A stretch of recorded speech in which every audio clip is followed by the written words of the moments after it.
Question number first है, एक पर ही श्रद्धा अथवा आस्था रखने वाला।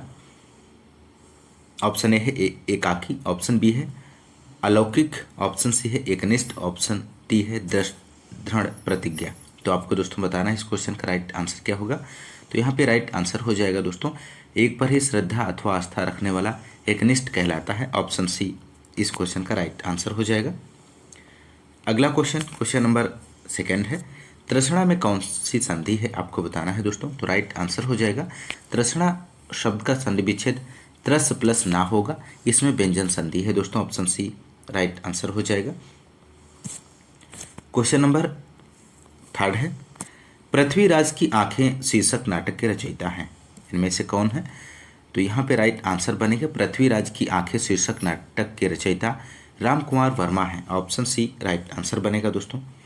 अगला क्वेश्चन नंबर 4 है, त्रिफला में समास बताइए। त्रिफला में आपको समास बताना है दोस्तों।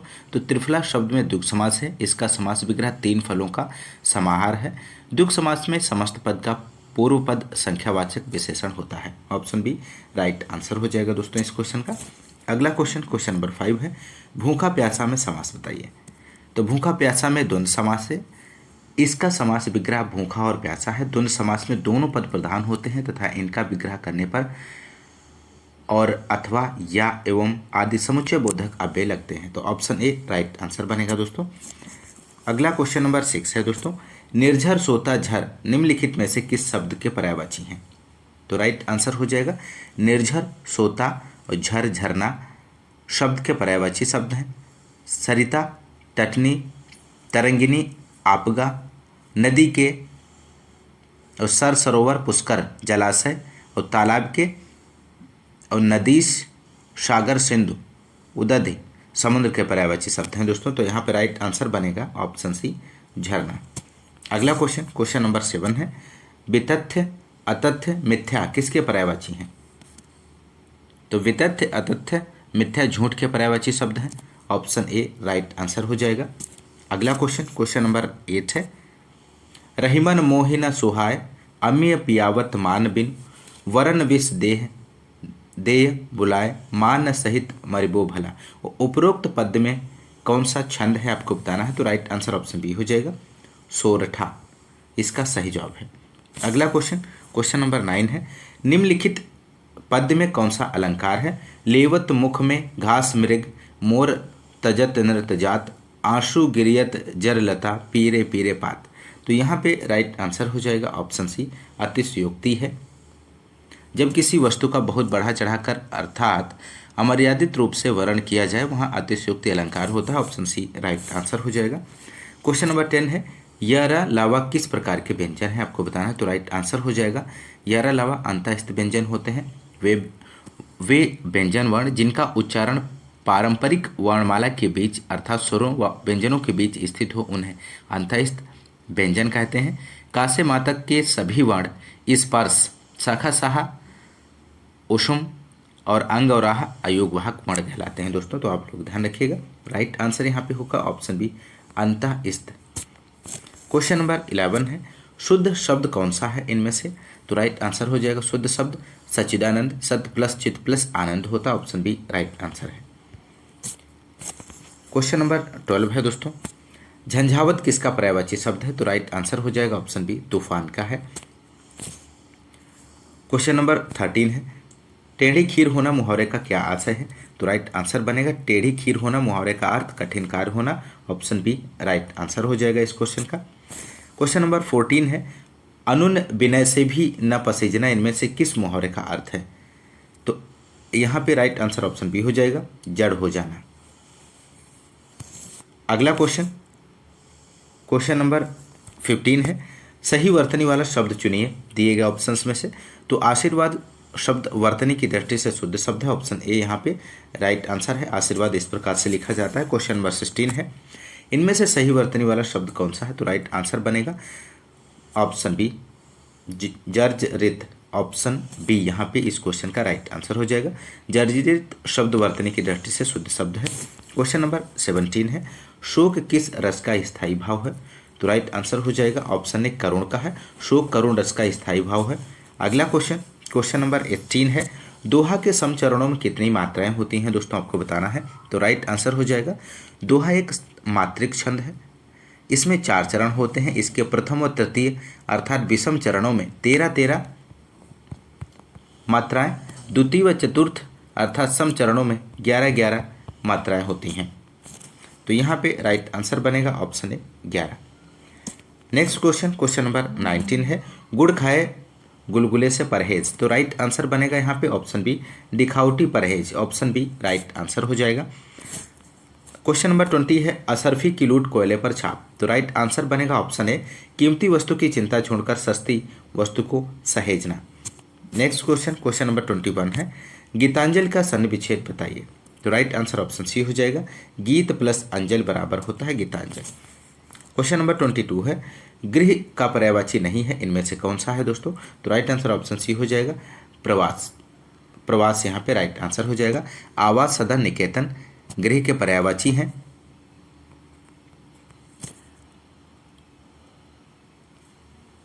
और यहाँ पर इस क्वेश्चन का राइट आंसर ऑप्शन सी हो जाएगा, प्रवास गृह का पर्यायवाची शब्द नहीं है दोस्तों। अगला क्वेश्चन, क्वेश्चन नंबर 23 है, चंद्र का पर्यायवाची नहीं है, इनमें से कौन सा। तो राइट आंसर ऑप्शन बी हो जाएगा, ज्योत्सना जो है चंद्र का पर्यायवाची नहीं है।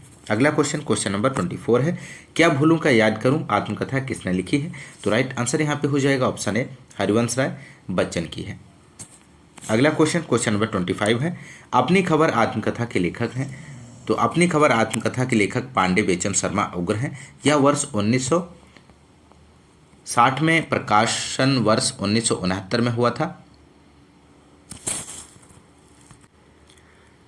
माफ कीजिएगा 1960 में प्रकाशित हुई थी और इसमें उनके जीवन की विद्रूपताओं के बीच युगीन परिवेश की यथार्थ अभिव्यक्ति हुई है। अगला क्वेश्चन, तो यहाँ पे राइट आंसर जो बनेगा दोस्तों ऑप्शन डी, पांडे बेचन शर्मा उग्र, ऑप्शन डी राइट आंसर हो जाएगा। अगला क्वेश्चन, प्रश्न संख्या 26 से 27 निम्नलिखित प्रश्नों में शुद्ध वाक्य चयन कीजिए। तो राइट आंसर यहाँ पे बनेगा क्वेश्चन नंबर 26 का आपको बताना है। तो कन्या पराया धन होती है, वाक्य व्याकरणिक दृष्टि से शुद्ध है, ऑप्शन ए राइट आंसर हो जाएगा, ऑप्शन ए कन्या पराया धन होती है। अगला क्वेश्चन, क्वेश्चन नंबर 27 है, 27 का आपको आंसर बताना है। तो साहित्य और जीवन का अभिन्न संबंध है, साहित्य और जीवन का अभिन्न संबंध है, ऑप्शन डी राइट आंसर हो जाएगा इस क्वेश्चन का। अगला क्वेश्चन है दोस्तों क्वेश्चन नंबर 28 है, मूल पाठ का शब्दशः अनुवाद कहलाता है, क्या कहलाता है। मूल पाठ का शब्दशः अनुवाद शब्द अनुवाद कहलाता है, ऑप्शन डी यहाँ पे राइट आंसर बनेगा दोस्तों। अगला क्वेश्चन, क्वेश्चन नंबर 29 है, बिना पलक झपकाए के लिए एक शब्द निम्नलिखित में से कौन सा है। तो राइट आंसर हो जाएगा ऑप्शन ए अपलक हो जाएगा। क्वेश्चन नंबर 30 है, मिलाप शब्द में कौन सा प्रत्यय है। तो मिलाप शब्द में आप प्रत्यय है, ऑप्शन बी राइट आंसर बनेगा। क्वेश्चन नंबर 31 है, निम्नलिखित शब्दों में से तत्सम शब्द को पहचानिए। तो राइट आंसर यहाँ पे बनेगा दोस्तों ऑप्शन ए कारण, इसका सही जवाब हो जाएगा, कारण तत्सम शब्द है, ऑप्शन ए राइट आंसर हो जाएगा। अगला क्वेश्चन, क्वेश्चन नंबर 32 है, निम्नलिखित कवियों में से गांधी जी ने किस कवि को राष्ट्र कवि का सम्मान दिया है। तो राइट आंसर हो जाएगा ऑप्शन सी मैथिली शरण गुप्त, इस क्वेश्चन का राइट आंसर बनेगा। क्वेश्चन नंबर 33 है, निम्नलिखित में से कौन सी बोली राजस्थानी के अंतर्गत नहीं आती है, आपको बताना है। तो राइट आंसर हो जाएगा ऑप्शन सी, इसका सही जवाब है। मगधी बोली पूर्वी हिंदी की बोली है, यह राजस्थानी के अंतर्गत नहीं आती है। क्वेश्चन नंबर 34 है, जो न दिखाई पड़े के लिए एक शब्द निम्नलिखित में से कौन सा है। तो जो न दिखाई पड़े उसके लिए एक शब्द अदृश्य हो जाएगा, ऑप्शन बी राइट आंसर है। क्वेश्चन नंबर 35 है, दीर्घ तथा विवृत स्वर कौन सा है। तो राइट आंसर ऑप्शन ए हो जाएगा, बड़ा आ यहाँ पे राइट आंसर बनेगा। बड़ा आ दीर्घ तथा विवृत स्वर है दोस्तों। जिस स्वर के उच्चारण में मुख खुला हुआ और जिह्वा नीचे पड़ी रहे उस स्वर को विवृत स्वर कहते हैं दोस्तों, ऑप्शन ए राइट आंसर हो जाएगा। क्वेश्चन नंबर 36 है, छायावाद के किस कवि को क्रांति और विद्रोह का कवि कहा गया है। तो राइट आंसर ऑप्शन सी हो जाएगा, निराला। क्वेश्चन नंबर 37 है, कौशानी में किस कवि का जन्म हुआ था। तो राइट आंसर यहाँ पे हो जाएगा ऑप्शन डी सुमित्रा नंदन पंत। क्वेश्चन नंबर 38 है, प्रविशेषण कहते हैं? तो राइट आंसर हो जाएगा विशेषण की विशेषता बताने वाला शब्द प्रविशेषण कहलाता है। ऑप्शन बी राइट आंसर हो जाएगा। क्वेश्चन नंबर 39 है, सार्वनामिक विशेषण है, इनमें से कौन सा? तो राइट आंसर ऑप्शन ए हो जाएगा, संज्ञा के पहले आते हैं सार्वनामिक विशेषण, ऑप्शन ए राइट आंसर बनेगा। क्वेश्चन नंबर 40 है, आरोही का विलोम क्या है? तो आरोही का विलोम शब्द अवरोही है, ऑप्शन ए राइट आंसर हो जाएगा। क्वेश्चन नंबर 41 है दोस्तों, आसक्त किसका विलोम शब्द है? तो राइट आंसर हो जाएगा, आसक्त का विलोम शब्द विरक्त है, ऑप्शन डी राइट आंसर है। क्वेश्चन नंबर 42 है दोस्तों, अंधकार का विलोम शब्द कौन सा है? तो अंधकार का विलोम शब्द प्रकाश या आलोक है, ऑप्शन सी राइट आंसर हो जाएगा इस क्वेश्चन का। क्वेश्चन नंबर अगला है 43, जो कहा गया है, जो कहा गया है वाक्यांश के लिए एक शब्द कथित है, ऑप्शन बी राइट आंसर है। क्वेश्चन नंबर 44 है, घृणा किए जाने योग्य, तो घृणा किए जाने योग्य वाक्यांश के लिए एक शब्द घृणास्पद है, ऑप्शन सी राइट आंसर हो जाएगा। क्वेश्चन नंबर 45 है, कल का अनेकार्थक शब्द नहीं है, इनमें से कौन सा है दोस्तों? तो कल का अनेकार्थक शब्द शोर नहीं है, ऑप्शन बी राइट आंसर हो जाएगा। क्वेश्चन नंबर 46 है, बाघ किस शब्द का तत्सम रूप है, आपको बताना है। तो राइट आंसर हो जाएगा, बाघ का तत्सम शब्द व्याघ्र होता है, ऑप्शन ए इस क्वेश्चन का सही जवाब हो जाएगा। क्वेश्चन नंबर 47 है, यथार्थ में संधि है, तो यथार्थ शब्द में दीर्घ स्वर संधि है, यथा प्लस अर्थ बराबर होता है यथार्थ, तो ऑप्शन ए राइट आंसर हो जाएगा, दीर्घ स्वर संधि। क्वेश्चन नंबर 48 है दोस्तों, प्रत्युपकार में उपसर्ग बताइए, आपको उपसर्ग बताना है इस शब्द में, तो यहाँ पे राइट आंसर हो जाएगा ऑप्शन बी प्रति, उपसर्ग है दोस्तों। अगला क्वेश्चन, क्वेश्चन नंबर 49, कोई काम न करके श्रीमती संध्या दिन भर मक्खी मारा करती हैं, रेखांकित मुहावरे का सही अर्थ है। तो राइट आंसर यहाँ पे बनेगा ऑप्शन डी खाली बैठना। नेक्स्ट क्वेश्चन और अंतिम क्वेश्चन है दोस्तों इस प्रैक्टिस सेट का, क्वेश्चन नंबर 50, संसद से सड़क तक काव्य के रचनाकार हैं। तो संसद से सड़क तक काव्य संग्रह के रचयिता सुदामा पांडे धूमिल हैं। इस काव्य संग्रह के माध्यम से धूमिल ने भारतीय राजनीति की विसंगतियों पर व्यंग किया है, तो ऑप्शन बी यहाँ पे इसका राइट आंसर हो जाएगा ग्रीवा ध्वनि। ग्रीवा ध्वनि देवनागरी लिपि की वर्ण ध्वनि नहीं है। देवनागरी लिपि के अंतर्गत तालव्य, दंत, कंठ तालव्य, मूर्धा, दंतोष्ठ प्रकार की वर्ण ध्वनियाँ पाई जाती हैं, जिसके द्वारा वर्णों के उच्चारण में सहायता मिलती है, तो ऑप्शन ए यहाँ पे राइट आंसर बनेगा। क्वेश्चन नंबर 2 है, हिम तरंगिनी किसका काव्य संग्रह है, आपको बताना है दोस्तों। तो यहाँ पे राइट आंसर हो जाएगा ऑप्शन सी माखनलाल चतुर्वेदी। हिम तरंगिनी माखनलाल चतुर्वेदी का काव्य संग्रह है। हिम तरंगिनी काव्य के लिए वर्ष 1995 में साहित्य अकादमी सम्मान प्रदान किया गया था दोस्तों, आप लोग ध्यान रखिएगा, महत्वपूर्ण प्रश्न है। क्वेश्चन नंबर अगला, क्वेश्चन नंबर 3 है, आधुनिक ढंग से पहला एकांकी किसे माना जाता है? तो राइट आंसर बनेगा ऑप्शन ए।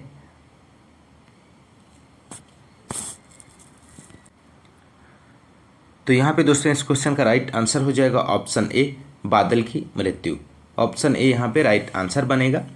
बादल की मृत्यु आधुनिक ढंग से पहला एकांकी के रूप में स्वीकार है। हिंदी एकांकी विधान के अंतर्गत सर्वप्रथम पश्चिम नाटक विधानों को ध्यान में रखकर रामकुमार वर्मा ने बादल की मृत्यु की रचना वर्ष 1923 में की थी दोस्तों, आप लोग ध्यान रखिएगा। क्वेश्चन नंबर अगला है क्वेश्चन नंबर 4, केशव दास द्वारा रचित आध्यात्मिक ग्रंथ का नाम क्या है? तो राइट आंसर यहाँ पे ऑप्शन बी हो जाएगा विज्ञान गीता, ऑप्शन बी यहाँ पे राइट आंसर बनेगा। अगला क्वेश्चन, क्वेश्चन नंबर 5 है, हिंदी साहित्य का आधुनिक काल सामान्यतः कब माना जाता है? तो राइट आंसर हो जाएगा ऑप्शन ए 1850 ईस्वी से। आधुनिक विद्वानों के अनुसार हिंदी साहित्य का आधुनिक काल सामान्यतः सन 1850 ईस्वी से प्रारंभ माना जाता है। क्वेश्चन नंबर अगला है क्वेश्चन नंबर 6, निम्नलिखित प्रश्न में 4 विकल्पों में से उस सही विकल्प का चयन करें जो शुद्ध वाक्य का सबसे अच्छा विकल्प है। तो राइट आंसर ऑप्शन ए हो जाएगा 2 लड़के इधर आ रहे हैं, ऑप्शन ए राइट आंसर बनेगा। क्वेश्चन नंबर 7 है, निम्नलिखित प्रश्न में 4 विकल्पों में से उस सही विकल्प का चयन करें जो शुद्ध वाक्य का सबसे अच्छा विकल्प है। तो राइट आंसर ऑप्शन सी हो जाएगा हमने आपसे कहा था, ऑप्शन सी राइट आंसर बनेगा। क्वेश्चन नंबर 8 है, निम्नलिखित प्रश्न में 4 विकल्पों में से उस सही विकल्प का चयन करें जो शुद्ध वाक्य का सबसे अच्छा विकल्प है। तो राइट आंसर यहाँ पे बनेगा ऑप्शन सी, वह दिल्ली अवश्य आएगा। ऑप्शन सी यहाँ पे राइट आंसर बनेगा। क्वेश्चन नंबर 9 है, निम्नलिखित प्रश्न में 4 विकल्पों में से उस सही विकल्प का चयन करें जो शुद्ध वाक्य का सबसे अच्छा विकल्प है। तो राइट आंसर ऑप्शन सी हो जाएगा, कविताओं की एक पुस्तक मुझे दीजिए। ऑप्शन सी राइट आंसर बनेगा। क्वेश्चन नंबर 10 है, निम्नलिखित प्रश्न में 4 विकल्पों में से उस सही विकल्प का चयन करें जो शुद्ध वाक्य का सबसे अच्छा विकल्प है। तो यहाँ पर राइट आंसर हो जाएगा इस क्वेश्चन का दोस्तों ऑप्शन डी, मुझे केवल 4 रोटियां दीजिए। ऑप्शन डी यहाँ पे राइट आंसर बनेगा। क्वेश्चन नंबर 11 है, निम्नलिखित प्रश्न में 4 विकल्पों में से दिए गए वाक्य का सही काल वाला विकल्प पहचानिए। दीपा पौधों को पानी दे रही थी। तो राइट आंसर यहाँ पे बनेगा ऑप्शन ए, अपूर्ण भूतकाल है। क्वेश्चन नंबर 12 है, निम्नलिखित प्रश्न में 4 विकल्पों में से उस सही विकल्प का चयन करें जो पक्ष के भेद का सही विकल्प हो। दीपा लगातार पढ़ाई करती थी इसलिए कक्षा में प्रथम आई। तो राइट आंसर ऑप्शन ए हो जाएगा, अभ्यास द्योतक पक्ष, यहाँ पे राइट आंसर बनेगा। अगला क्वेश्चन नंबर 13 है, निम्नलिखित प्रश्न में 4 विकल्पों में से उस विकल्प का चयन करें जो रेखांकित शब्द के आधार पर पुरुषवाचक सर्वनाम के भेद का सही विकल्प है। वह कल मुझसे मिलने आएगी। तो यहाँ पर दोस्तों इस क्वेश्चन का राइट आंसर देना है। तो राइट आंसर हो जाएगा दोस्तों ऑप्शन सी, अन्य पुरुषवाचक सर्वनाम है। क्वेश्चन नंबर 14, निम्नलिखित प्रश्न में 4 विकल्पों में से उस विकल्प का चयन करें जो वृत्ति के सही वाक्य भेद का विकल्प है। यदि सारा सामान मिल गया तो भोजन अच्छा बनेगा। तो राइट आंसर यहाँ पे बनेगा दोस्तों, यदि सारा सामान मिल गया तो भोजन अच्छा बनेगा। क्रिया की वृत्ति का संकेतार्थ भेद प्रस्तुत है। वृत्ति का अर्थ मन स्थिति है। हिंदी में वृत्ति के 5 भेद होते हैं, वित्यर्थ, संभावनार्थ, संकेतार्थ, निश्चयार्थ और संदेहार्थ। तो राइट आंसर यहाँ पे बनेगा दोस्तों इस क्वेश्चन का ऑप्शन बी, संकेतार्थ। अगला क्वेश्चन नंबर 15 है, निम्नलिखित प्रश्न में 4 विकल्पों में से सही विकल्प का चयन करें जो वृत्ति के सही वाक्य भेद का विकल्प है। माँ ने कहा था कि उन्हें बाजार जाना है। तो राइट आंसर यहाँ पे बनेगा ऑप्शन ए, मिश्र वाक्य है। अगला क्वेश्चन नंबर 16, किसी की कही हुई बात को स्पष्ट करने के लिए वाक्य के अंत में किस चिन्ह का उपयोग करते हैं। तो राइट आंसर ऑप्शन डी हो जाएगा, विवरण चिन्ह। किसी की कही हुई बात को स्पष्ट करने के लिए वाक्य के अंत में उपयोग करते हैं। विवरण चिन्ह का प्रयोग आवेदन पत्र या प्रार्थना पत्र में विषय एवं द्वारा के बाद होता है। इस बात को भी आप लोग ध्यान रखिएगा। क्वेश्चन नंबर 17 है, निम्नलिखित प्रश्न में 4 विकल्पों में से उस विकल्प का चयन करें जो दिए गए मुहावरे का सही अर्थ वाला विकल्प है। मूंग की दाल खाने वाला। तो राइट आंसर यहाँ पे बनेगा ऑप्शन सी, कमजोर। मूंग की दाल खाने वाला का अर्थ होता है कमजोर होता है दोस्तों, आप लोग ध्यान रखिएगा। क्वेश्चन नंबर 18 है, निम्नलिखित प्रश्न में 4 विकल्पों में से सही विकल्प का चयन करें जो दिए गए मुहावरे का सही अर्थ वाला विकल्प है। शहद लगाकर चाटना। तो राइट आंसर यहाँ पे हो जाएगा ऑप्शन ए, किसी चीज को व्यर्थ लेकर बैठे रहना। क्वेश्चन नंबर 19 है, निम्नलिखित प्रश्न में 4 विकल्पों में से उस विकल्प का चयन करें जो दिए गए मुहावरे का सही अर्थ वाला विकल्प है। हिसाब बैठना। हिसाब बैठने का मीन्स होता है सुविधा होना। ऑप्शन डी यहाँ पे राइट आंसर हो जाएगा। अगला क्वेश्चन नंबर 20 है, निम्नलिखित प्रश्न में 4 विकल्पों में से उस सही विकल्प का चयन करें जो दी गई लोकोक्तियों का सही अर्थ वाला विकल्प है। प्रभुता पाई काहू मद नहीं। प्रभुता पाई काहू मद नहीं। तो यहाँ पे आपको राइट आंसर देना है। तो राइट आंसर हो जाएगा, शक्ति पाने पर व्यक्ति अभिमानी हो जाता है। ऑप्शन ए राइट आंसर हो जाएगा। क्वेश्चन नंबर 21 है, निम्नलिखित प्रश्न में 4 विकल्पों में से उस सही विकल्प का चयन करें जो दिए गए वाक्य के अंग्रेजी अनुवाद का सही विकल्प है। विद्यार्थियों को चाहिए कि पहले योग्य बने फिर राजनीति करें। तो यहाँ पर दोस्तों इस क्वेश्चन का राइट आंसर हो जाएगा option A, student should be eligible before and then do politics. Option A यहाँ पे राइट आंसर बनेगा। अगला क्वेश्चन नंबर 22 है, निम्नलिखित प्रश्न में 4 विकल्पों में से उस सही विकल्प का चयन करें जो दिए गए वाक्य के अंग्रेजी अनुवाद का सही विकल्प है। स्वतंत्र भारत का संपूर्ण दायित्व आज विद्यार्थियों के ही हाथों में है। तो यहाँ पर दोस्तों आपको राइट आंसर देना है। तो यहाँ पे राइट आंसर बनेगा option C, the entire obligation of independence India is in the hands of the student today. Option C right answer हो जाएगा। अगला क्वेश्चन, क्वेश्चन नंबर 23 है, निम्नलिखित प्रश्न में 4 विकल्पों में से उस सही विकल्प का चयन करें जो दिए गए वाक्य के अंग्रेजी अनुवाद का सही विकल्प है। खेलों के आयोजन से खेल भावना का विकास होना स्वाभाविक ही है।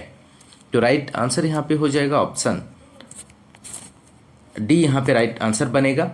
It is natural to develop sports spirit by organising sports. Option D right answer बनेगा। क्वेश्चन नंबर 24 है, निम्नलिखित प्रश्न में 4 विकल्पों में से उस सही विकल्प का चयन करें जो दिए गए वाक्य के अंग्रेजी अनुवाद का सही विकल्प है। यदि सच्चे दिल से समाज के हित के लिए कार्य किया जाए तो समर्थन अवश्य मिलता है। तो यहाँ पर आपको इस क्वेश्चन का राइट आंसर देना है। तो यहाँ पर राइट आंसर बनेगा दोस्तों इस क्वेश्चन का option B, if true work is done for the benefit of the society then support is given. Option B यहाँ पे इस क्वेश्चन का राइट आंसर हो जाएगा। अगला क्वेश्चन, क्वेश्चन नंबर 25 है, निम्नलिखित प्रश्न में 4 विकल्पों में से उस सही विकल्प का चयन करें जो दिए गए वाक्य के अंग्रेजी अनुवाद का सही विकल्प है। उद्योग तथा व्यवसाय में स्पर्धा होना स्वाभाविक है। तो राइट आंसर ऑप्शन ए हो जाएगा, competition in industry and business is natural. Option A सही जवाब है। अगला क्वेश्चन, क्वेश्चन नंबर 26, निम्नलिखित प्रश्न में 4 विकल्पों में से उस सही विकल्प का चयन करें जो वाक्यांशों के लिए एक शब्द का विकल्प है जो थोड़ा जानता है। तो थोड़ा जानता है उसके लिए एक शब्द दिए गए ऑप्शंस में से आपको चयन करना है। तो राइट आंसर हो जाएगा, जो थोड़ा जानता है के लिए एक शब्द अल्पज्ञ सही विकल्प है दोस्तों। ऑप्शन सी यहाँ पे राइट आंसर हो जाएगा, अल्पज्ञ।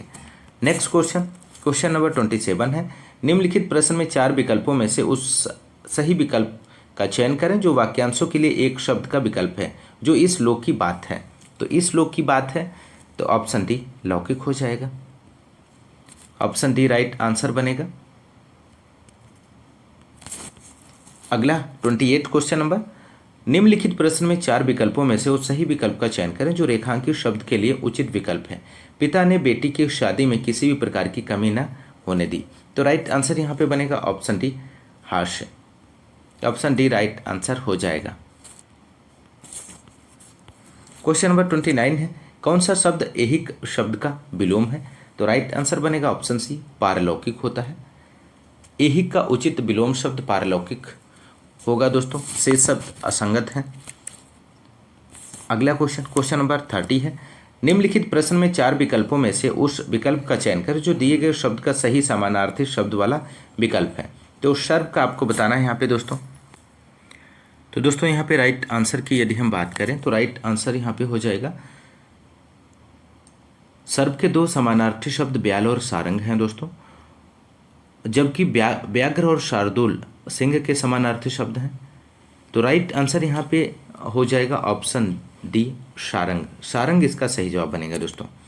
अगला क्वेश्चन, क्वेश्चन नंबर 31 है, निम्नलिखित प्रश्न में 4 विकल्पों में से उस सही विकल्प का चयन करें जो दिए गए शब्द का तद्भव रूप।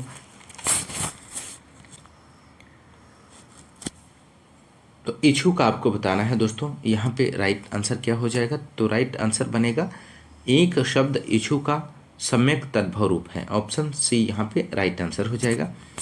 नेक्स्ट क्वेश्चन, क्वेश्चन नंबर 32 है, निम्नलिखित प्रश्न में 4 विकल्पों में से उस सही विकल्प का चयन करें जो सर्वनाम के भेद का सही विकल्प है, जिसको हमने बुलाया था वह आया। तो राइट आंसर यहाँ पे बनेगा ऑप्शन बी संबंधवाचक है। जिस सर्वनाम से वाक्य में किसी दूसरे सर्वनाम से संबंध स्थापित किया जाए उसे संबंधवाचक सर्वनाम कहते हैं। वाक्य जिसको हमने बुलाया था वह आया के लिए संबंधवाचक सही विकल्प है दोस्तों, आप लोग ध्यान रखिएगा। क्वेश्चन नंबर 33 है, इनमें से कौन सा शब्द भाववाचक संज्ञा नहीं है। तो राइट आंसर ऑप्शन सी हो जाएगा, सोना। यहाँ पे राइट आंसर बनेगा, सोना शब्द भाववाचक संज्ञा नहीं है, जबकि शेष शब्द मनाही, विद्वता और खुशी भाववाचक संज्ञाएं हैं। सोना द्रव्यवाचक संज्ञा शब्द है दोस्तों, आप लोग ध्यान रखिएगा। क्वेश्चन नंबर 34 है, निम्नलिखित प्रश्न में 4 विकल्पों में से उस विकल्प का चयन करें जो क्रिया के भेद वाला सही विकल्प है। दीपा ने गाय को चारा खिलाया। तो राइट आंसर यहाँ पे बनेगा, दीपा ने गाय को चारा खिलाया में द्विकर्मक क्रिया है। कुछ क्रियाएं 2 कर्म वाली होती हैं, उपरोक्त वाक्य में 2 कर्म हैं, गाय को और चारा। तो यहाँ पे तो एक कर्म बहुधा पदार्थ वाचक चारा होता है और उसे मुख्य कर्म कहते हैं, और दूसरा कर्म जो बहुधा प्राणी वाचक गाय को होता है गौण कर्म कहलाता है। तो राइट आंसर यहाँ पे बनेगा ऑप्शन बी, द्विकर्मक क्रिया। अगला क्वेश्चन नंबर 35। किस प्रकार के विशेषण में दो प्राणियों, वस्तुओं इत्यादि के गुण दोष अथवा विशेषता की तुलना कर एक को दूसरे से बढ़ा चढ़ाकर बताया जाता है? तो राइट आंसर यहाँ पे ऑप्शन सी हो जाएगा, उत्तरावस्था। नेक्स्ट क्वेश्चन नंबर 36 है, किस व्यंजन का उच्चारण स्थान तालव्य है? तो राइट आंसर यहाँ पे बनेगा दोस्तों, झा व्यंजन का उच्चारण स्थान तालव्य है, झा। ऑप्शन बी यहाँ पे राइट आंसर हो जाएगा।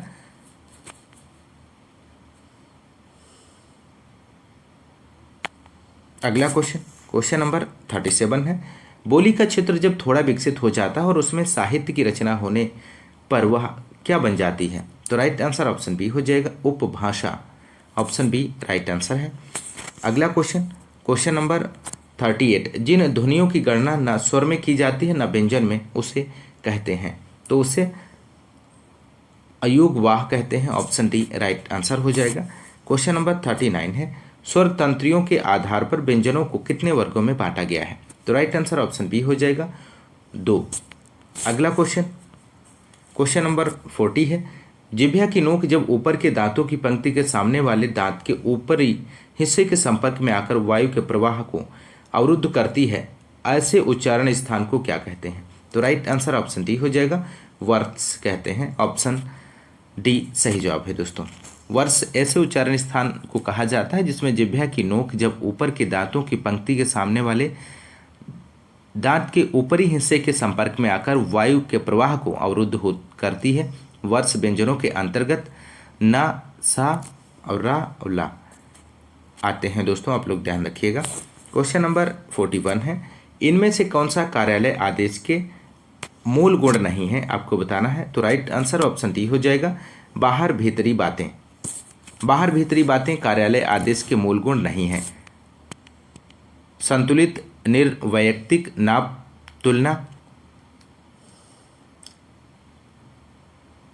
अनौपचारिक कार्यालयी आदेश के प्रमुख गुण हैं दोस्तों। ऑप्शन डी राइट आंसर बनेगा।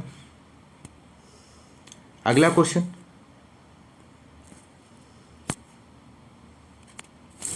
नंबर 42 है, आयकर से माफी एवं पूर्ण मुक्ति के लिए किसे प्रार्थना पत्र लिखेंगे? तो राइट आंसर यहाँ पे बनेगा ऑप्शन सी, आयकर अधिकारी। ऑप्शन सी राइट आंसर बनेगा, आयकर अधिकारी से माफी एवं पूर्ण मुक्ति के लिए प्रार्थना पत्र लिखेंगे। ऑप्शन सी राइट आंसर हो जाएगा। क्वेश्चन नंबर 43 है, मुख्य बिजली के बल्बों के ऑर्डर के निरस्त्रीकरण की सूचना देते हुए किसे पत्र लिखेंगे? तो राइट आंसर ऑप्शन ए हो जाएगा, संभरक। संभरक को मुख्य बिजली के बल्बों के ऑर्डर के निस्तारीकरण की सूचना देते हुए, यहां पे ऑप्शन ए राइट आंसर हो जाएगा। क्वेश्चन नंबर 44 है, कार्यालय आदेश किसके लिए निकाले गए आदेशों की सूचना है, आपको बताना है दोस्तों। तो राइट आंसर हो जाएगा, तो यहाँ पे राइट आंसर हो जाएगा दोस्तों, सभी विकल्प सही हैं। मंत्रालय, संबद्ध विभाग, अनुभव, सही विकल्प, सभी विकल्प सही है दोस्तों। तो यहाँ पे राइट आंसर ऑप्शन डी हो जाएगा। अगला क्वेश्चन नंबर अगला है 45, छोटे संबंधियों को पत्र में संबोधन क्या लिखेंगे? तो छोटे संबंधियों को पत्र संबोधन में चिरंजीव लिखना उचित है दोस्तों। ऑप्शन ए राइट आंसर हो जाएगा। अगला क्वेश्चन नंबर अगला है, नीचे दिए गए गद्यांश के बाद 5 प्रश्न संख्या 46 से 50 तक हैं। इस गद्यांश को ध्यानपूर्वक पढ़ें और 4 विकल्पों में से प्रत्येक प्रश्न का सबसे उचित उत्तर चुनें। तो दोस्तों यहाँ पर गद्यांश दिया गया है, इसे आप पढ़ लीजिए। साहस की जिंदगी सबसे बड़ी जिंदगी होती है। ऐसी जिंदगी की सबसे बड़ी पहचान यह है कि वह बिल्कुल निडर, बिल्कुल बेखौफ होती है। साहसी मनुष्य की पहली पहचान है कि वह इस बात की चिंता नहीं करता कि तमाशा देखने वाले लोग उसके बारे में क्या सोचते रहे हैं। सोच रहे हैं। दूसरों की परवाह किए बगैर जीने वाला आदमी दुनिया की असली ताकत होता है और मनुष्यता को प्रकाश भी ऐसे ही आदमी से मिलता है। साहसी मनुष्य उन सपनों में भी रस लेता है जिनका कोई व्यवहारिक अर्थ नहीं है। साहसी मनुष्य सपने उधार नहीं लेता, वह अपने विचारों में रमा हुआ अपनी ही किताब पढ़ता है। झुंड में चलना और झुंड में चरना तो भैंस और भेड़ का काम है। साहसी मनुष्य तो सिंह के समान होता है जो अकेला होने पर भी मग्न रहता है। अर्नॉल्ड वेनेट ने एक जगह लिखा, जो आदमी उपयुक्त अवसर मिलने पर भी साहस से काम न ले सका वह कभी भी सुखी नहीं हो सकता। समय पर साहस न दिखाने वाला व्यक्ति अपने भीतर एक आवाज़ सुनता है जो उसे बराबर कहती है, तुम साहस नहीं दिखा सके, तुम कायर की तरह भाग खड़े हुए। तो दोस्तों ये रहा हिंदी का गद्यांश। इसके नीचे दिए गए क्वेश्चंस के आंसर को देख लेते हैं। क्वेश्चन नंबर 46 है, साहसी मनुष्य क्या उधार नहीं लेता? तो राइट आंसर हो जाएगा साहसी मनुष्य सपने उधार नहीं लेता। ऑप्शन ए यहाँ पे राइट आंसर बनेगा। क्वेश्चन नंबर 46, माफ कीजिएगा, क्वेश्चन नंबर 47 है, साहसी मनुष्य किसके समान है? तो साहसी मनुष्य सिंह के समान है। ऑप्शन सी राइट आंसर हो जाएगा। क्वेश्चन नंबर 48 है, दुनिया की परवाह किए बिना जीने वाले व्यक्ति से किसको प्रकाश मिलता है? तो राइट आंसर ऑप्शन सी हो जाएगा, मनुष्यता को दुनिया की परवाह किए बिना जीने वाले व्यक्ति को प्रकाश मिलता है। क्वेश्चन नंबर अगला है 49 क्वेश्चन नंबर, लेखक ने कैसे जीवन को महान बताया है? तो राइट आंसर ऑप्शन डी हो जाएगा, हिम्मत को। अगला क्वेश्चन नंबर 50 है, इनमें से कौन सा व्यवहारिक शब्द के लिए पर्यायवाची शब्द नहीं है? आपको बताना है दोस्तों। तो यहाँ पर दोस्तों इस क्वेश्चन का राइट आंसर हो जाएगा ऑप्शन बी, आदर्शवादी। इस क्वेश्चन का राइट आंसर हो जाएगा। व्यवहारिक शब्द के लिए आदर्शवादी पर्यायवाची शब्द नहीं है दोस्तों। ऑप्शन बी राइट आंसर हो जाएगा। अगला क्वेश्चन नंबर 51 है और अंतिम क्वेश्चन है दोस्तों, सही विकल्प का चयन करें जो दिए गए वाक्य का सही अंग्रेजी अनुवाद है। हमारे कलाकारों ने पत्थरों के द्वारा यह संदेश दिया। तो यहाँ इस विकल्प का से आपको राइट आंसर का चयन करना है। तो राइट आंसर ऑप्शन बी हो जाएगा। अवर का सही अर्थ होता है दोस्तों वास्तविकता से होना या ज्ञान होना। ऑप्शन ए यहाँ पे राइट आंसर हो जाएगा। अगला क्वेश्चन नंबर 2 है, नेकी कर दरिया में डाल, लोकोक्ति का उपयुक्त अर्थ आपको बताना है दिए गए ऑप्शंस में से। तो राइट आंसर बनेगा दोस्तों, नेकी कर दरिया में डाल, लोकोक्ति का सही जो अर्थ होगा इसमें से उपकार करके उपकार की बात को भूल जाना होगा। ऑप्शन बी यहाँ पे राइट आंसर हो जाएगा, उपकार करके उपकार की बात को भूल जाना। अगला क्वेश्चन नंबर 3 है, चिराग तले अंधेरा लोकोक्ति का उपयुक्त अर्थ है, इनमें से कौन सा है दोस्तों? तो राइट आंसर यहाँ पे बनेगा दोस्तों, चिराग तले अंधेरा का अर्थ होता है दोस्तों निकट के दोस्त को न देख पाना। ऑप्शन डी राइट आंसर हो जाएगा, निकट के दोस्त को न देख पाना। क्वेश्चन नंबर 4 है, आसमान से गिरा खजूर पर अटका लोकोक्ति का उपयुक्त अर्थ आपको बताना है। तो राइट आंसर यहाँ पे बनेगा दोस्तों, आसमान से गिरा खजूर पर अटका का उपयुक्त अर्थ हो जाएगा दोस्तों एक नई परेशानी में पड़ना या एक परेशानी से उभरकर नई परेशानी में पड़ना। ऑप्शन बी यहाँ पे राइट आंसर हो जाएगा।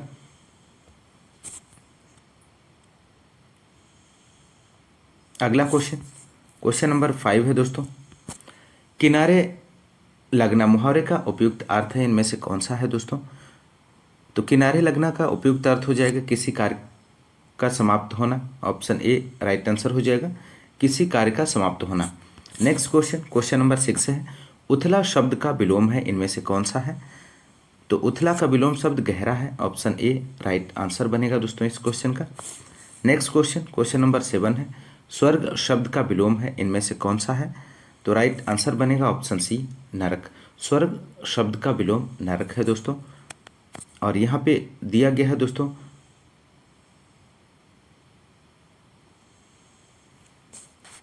ऑप्शन सी राइट आंसर हो जाएगा।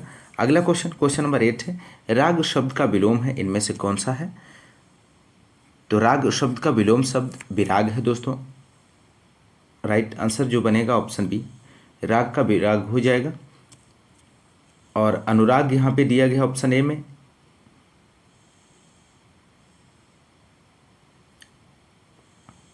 अनुराग राग का समानार्थी शब्द है दोस्तों, आप लोग ध्यान रखिएगा। अगला क्वेश्चन, क्वेश्चन नंबर 9 है, सूक्ष्म शब्द का विलोम है, इनमें से कौन सा है? तो राइट आंसर ऑप्शन ए हो जाएगा, स्थूल है। स्थूल यहाँ पे राइट आंसर हो जाएगा। सूक्ष्म शब्द का विलोम शब्द स्थूल है, ऑप्शन ए राइट आंसर बनेगा। क्वेश्चन नंबर 10 है, स्वाधीन शब्द का विलोम है, इनमें से आपको बताना है।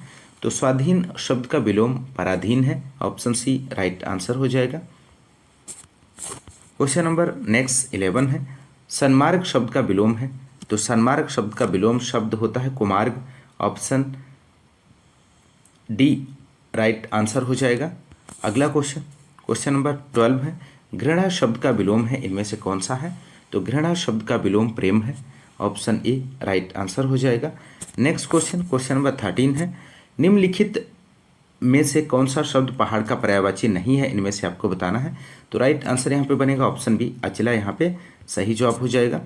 नेक्स्ट क्वेश्चन, क्वेश्चन नंबर 14 है, निम्नलिखित में से कौन सा शब्द कमल का पर्यायवाची नहीं है, आपको बताना है। तो राइट आंसर यहाँ पे ऑप्शन डी बनेगा, वारिद, इसका सही जवाब है। वारिद कमल का पर्यायवाची नहीं है, जबकि नीरज, उत्पल, अरविंद कमल के पर्यायवाची शब्द हैं, आप लोग ध्यान रखिएगा। अगला क्वेश्चन, क्वेश्चन नंबर 15 है, निम्नलिखित में से कौन सा शब्द सुर का पर्यायवाची नहीं है? तो हिमकर सुर का पर्यायवाची नहीं है दोस्तों, यहाँ पे राइट आंसर ऑप्शन सी हो जाएगा, यह चंद्रमा का पर्यायवाची है। अगला क्वेश्चन, क्वेश्चन नंबर 16 है, निम्नलिखित में से कौन सा शब्द बादल का पर्यायवाची नहीं है, दिए गए ऑप्शंस में से? तो राइट आंसर हो जाएगा तोयज, बादल का पर्यायवाची नहीं है, ऑप्शन बी यहाँ पे राइट आंसर हो जाएगा, यह कमल का पर्यायवाची है दोस्तों, आप लोग ध्यान रखिएगा। क्वेश्चन नंबर 17, निम्नलिखित में से कौन सा शब्द बिजली का पर्यायवाची नहीं है? तो यहाँ पे राइट आंसर हो जाएगा चंचरी, चंचरी शब्द बिजली का पर्यायवाची नहीं है, यह भ्रमरी, भौरी का पर्यायवाची है। तड़ित, चंचला, सौदामिनी बिजली का पर्यायवाची शब्द हैं, आप लोग ध्यान रखिएगा। तो ऑप्शन डी यहाँ पे राइट आंसर हो जाएगा। क्वेश्चन नंबर 18 है, निम्नलिखित में से कौन सा शब्द हवा का पर्यायवाची नहीं है, दिए गए ऑप्शंस में से? तो राइट आंसर ऑप्शन ए हो जाएगा, अनल, अनल इसका सही जवाब है। अनल हवा का पर्यायवाची शब्द नहीं है, यह आग का पर्यायवाची शब्द है। अन्य तीनों शब्द अनिल, पवन, शमीर हवा के पर्यायवाची शब्द हैं दोस्तों, आप लोग ध्यान रखिएगा। क्वेश्चन नंबर 19 है, निम्नलिखित में से कौन सा शब्द आग का पर्यायवाची नहीं है? तो राइट आंसर यहाँ पे बनेगा दोस्तों ऑप्शन डी, द्रगम्बु, द्रगम्बु यहाँ पे राइट आंसर हो जाएगा। द्रगम्बु शब्द आग का पर्यायवाची शब्द नहीं है, यह आंसू का पर्यायवाची शब्द है। आग के अन्य पर्यायवाची की यदि हम बात करें, यहाँ पर दिए गए हैं चशु, अम्बक, दीदा, विलोचन, लोचन, नयन, नेत्र, ये सभी जो हैं आग के पर्यायवाची हो जाते हैं दोस्तों। अगला क्वेश्चन, क्वेश्चन नंबर 20, निम्नलिखित में से कौन सा शब्द तत्सम नहीं है, आपको बताना है। तो राइट आंसर हो जाएगा चैत, चैत शब्द तत्सम नहीं है, यह तद्भव शब्द है। चैत का तत्सम चैत्र होता है, तो ऑप्शन ए यहाँ पे राइट आंसर बनेगा। क्वेश्चन नंबर 21 है, निम्नलिखित में से कौन सा शब्द तत्सम नहीं है? तो राइट आंसर हो जाएगा ऑप्शन ए, नरक, इसका सही जवाब बनेगा।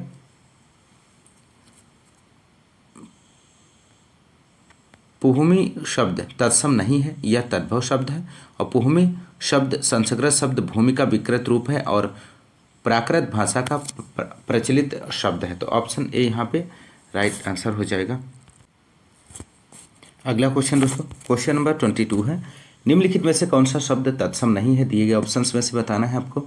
तो राइट आंसर यहाँ पे बनेगा ऑप्शन बी, पुहुप, यहाँ पे राइट आंसर हो जाएगा। पुहुप तत्सम शब्द नहीं है, पुहुप का तत्सम पुष्प है, तो ऑप्शन बी राइट आंसर बनेगा। क्वेश्चन नंबर 23 है, निम्नलिखित में से कौन सा शब्द तत्सम नहीं है? तो राइट आंसर यहाँ पे बनेगा ऑप्शन ए, नेह, इसका सही जवाब हो जाएगा। नेह तत्सम शब्द नहीं है, नेह का तत्सम स्नेह है दोस्तों। अगला क्वेश्चन, क्वेश्चन नंबर 24 है, निम्नलिखित में से कौन सा शब्द तद्भव नहीं है? तो राइट आंसर यहाँ पे ऑप्शन बी हो जाएगा, दीपावली, इसका सही जवाब बनेगा दोस्तों। क्वेश्चन नंबर 25 है, जो मुश्किल से प्राप्त हो उसे कहते हैं, उसे क्या कहते हैं दोस्तों? जो मुश्किल से प्राप्त हो उसे दुर्लभ कहते हैं, यहाँ पे ऑप्शन सी राइट आंसर हो जाएगा। जो प्राप्त ना हुआ हो उसे अलभ्य कहते हैं, ऑप्शन ए में दिया गया है। जो आसानी से प्राप्त हो उसे सुलभ कहते हैं, ऑप्शन बी में दिया गया है। जो लांघा ना जा सके अलंघ्य होता है, ऑप्शन डी में दिया गया है दोस्तों। क्वेश्चन नंबर 26 है, अवसर के अनुरूप बदल जाने वाले को कहते हैं। तो यहाँ पे राइट आंसर हो जाएगा, अवसर के अनुरूप बदल जाने वाले को अवसरवादी कहते हैं, ऑप्शन डी राइट आंसर बनेगा दोस्तों इस क्वेश्चन का। क्वेश्चन नंबर 27 है, भूमि के अंदर की जानकारी रखने वाले को कहा जाता है। भूमि के अंदर की जानकारी रखने वाले को भूगर्भवेत्ता कहा जाता है, ऑप्शन ए राइट आंसर हो जाएगा। अगला क्वेश्चन नंबर 28 है, इनमें से कौन सा शब्द अरुण का समानार्थी नहीं है, आपको बताना है। तो राइट आंसर यहाँ पे बनेगा ऑप्शन डी बिंबा फल, ऑप्शन डी यहाँ पे राइट आंसर हो जाएगा। बिंबा फल अरुण का समानार्थी नहीं है, अन्य तीनों विकल्प अरुण के समानार्थी शब्द हैं दोस्तों, आप लोग ध्यान रखिएगा। क्वेश्चन नंबर 29 है, इनमें से कौन सा शब्द उच्च का समानार्थी नहीं है। तो यहाँ पे राइट आंसर ऑप्शन सी हो जाएगा, बड़ा शब्द उच्च का समानार्थी नहीं है, अन्य टीला है श्रेष्ठ, उठा हुआ उच्च के समानार्थी शब्द दिए गए हैं दोस्तों, आप लोग ध्यान रखिएगा। क्वेश्चन नंबर 30 है, इनमें से कौन सा शब्द कनक का समानार्थी नहीं है। कनक का समानार्थी आपको बताना है, इनमें से कौन सा नहीं है। तो मक्का शब्द कनक का समानार्थी नहीं है, सोना, गेहूं और धतूरा कनक के समानार्थी शब्द हैं दोस्तों, आप लोग ध्यान रखिएगा। तो यहाँ पे इस क्वेश्चन का राइट आंसर ऑप्शन बी होगा, मक्का। क्वेश्चन नंबर 31 है, क्रिया के अलावा संज्ञा के लिंग के अनुसार किन शब्दों के रूप परिवर्तित होते हैं। तो राइट आंसर यहाँ पे ऑप्शन ए हो जाएगा, विशेषण यहाँ पे सही जवाब बनेगा। क्रिया के अलावा संज्ञा के लिंग के अनुसार विशेषण शब्दों के रूप परिवर्तित होते हैं। क्वेश्चन नंबर 32 है, कौवा के स्त्रीलिंग के निर्धारण के लिए क्या किया जाता है। तो राइट आंसर यहाँ पे बनेगा, कौवा के स्त्रीलिंग के निर्धारण के लिए उसमें मादा लगाते हैं। तो ऑप्शन डी यहाँ पे राइट आंसर हो जाएगा। नेक्स्ट क्वेश्चन नंबर 33 है, मंत्री शब्द का लिंग क्या है, यहाँ पे आपको बताना है। तो राइट आंसर हो जाएगा, मंत्री शब्द का लिंग उभयलिंग है, ऑप्शन डी राइट आंसर हो जाएगा। अगला क्वेश्चन नंबर 34 है, अपवाद को छोड़कर वर्णमाला के अक्षरों के नाम किस लिंग में होते हैं। तो राइट आंसर हो जाएगा, अपवाद को छोड़कर वर्णमाला के अक्षरों के नाम पुल्लिंग में होते हैं, ऑप्शन ए राइट आंसर बनेगा। क्वेश्चन नंबर 35 है, इनमें से कौन सा पुल्लिंग शब्द स्त्रीलिंग शब्द में प्रत्यय लगाने से बना है। तो यहाँ पे राइट आंसर बनेगा दोस्तों, भेड़ शब्द में आप प्रत्यय लगाकर पुल्लिंग शब्द भेड़ा बनाया गया है दोस्तों, ऑप्शन सी राइट आंसर हो जाएगा। क्वेश्चन नंबर 36 है, हिंदी में कितने वचन होते हैं, आपको बताना है। तो राइट आंसर यहाँ पे हो जाएगा दोस्तों, ऑप्शन ए 2 होते हैं। संज्ञा के जिस रूप में संख्या का बोध हो उसे वचन कहते हैं। हिंदी भाषा में 2 वचन होते हैं, एक वचन बहुवचन। क्वेश्चन नंबर 37 है, मैं चलती थी में मैं का बहुवचन क्या होगा। तो मैं चलती थी में मैं का बहुवचन हम और वाक्य बनेगा हम चलती थी। तो ऑप्शन ए यहाँ पे राइट आंसर हो जाएगा। क्वेश्चन नंबर अगला है 38 है, इकारांत संज्ञा शब्द को बहुवचन बनाते समय क्या किया जाता है। तो राइट आंसर यहाँ पे बनेगा ऑप्शन सी, ई को ह्रस्व करके अंतिम स्वर के बाद या लगा देते हैं, ऑप्शन सी यहाँ पे राइट आंसर बनेगा दोस्तों। जैसे एक वचन खिड़की है तो खिड़की का खिड़कियां हो जाएगा, थाली का थालियां हो जाएगा और कली का कलियां हो जाएगा। इस प्रकार से ऑप्शन सी यहाँ पे जो है राइट आंसर बनेगा। क्वेश्चन नंबर अगला है 39 है, हिंदी में इस्तेमाल होने वाले उर्दू शब्दों को बहुवचन बनाने के लिए प्रायः किस भाषा के प्रत्यय लगाए जाते हैं, आपको बताना है। तो राइट आंसर यहाँ पे हो जाएगा ऑप्शन ए हिंदी, इसका सही जवाब है।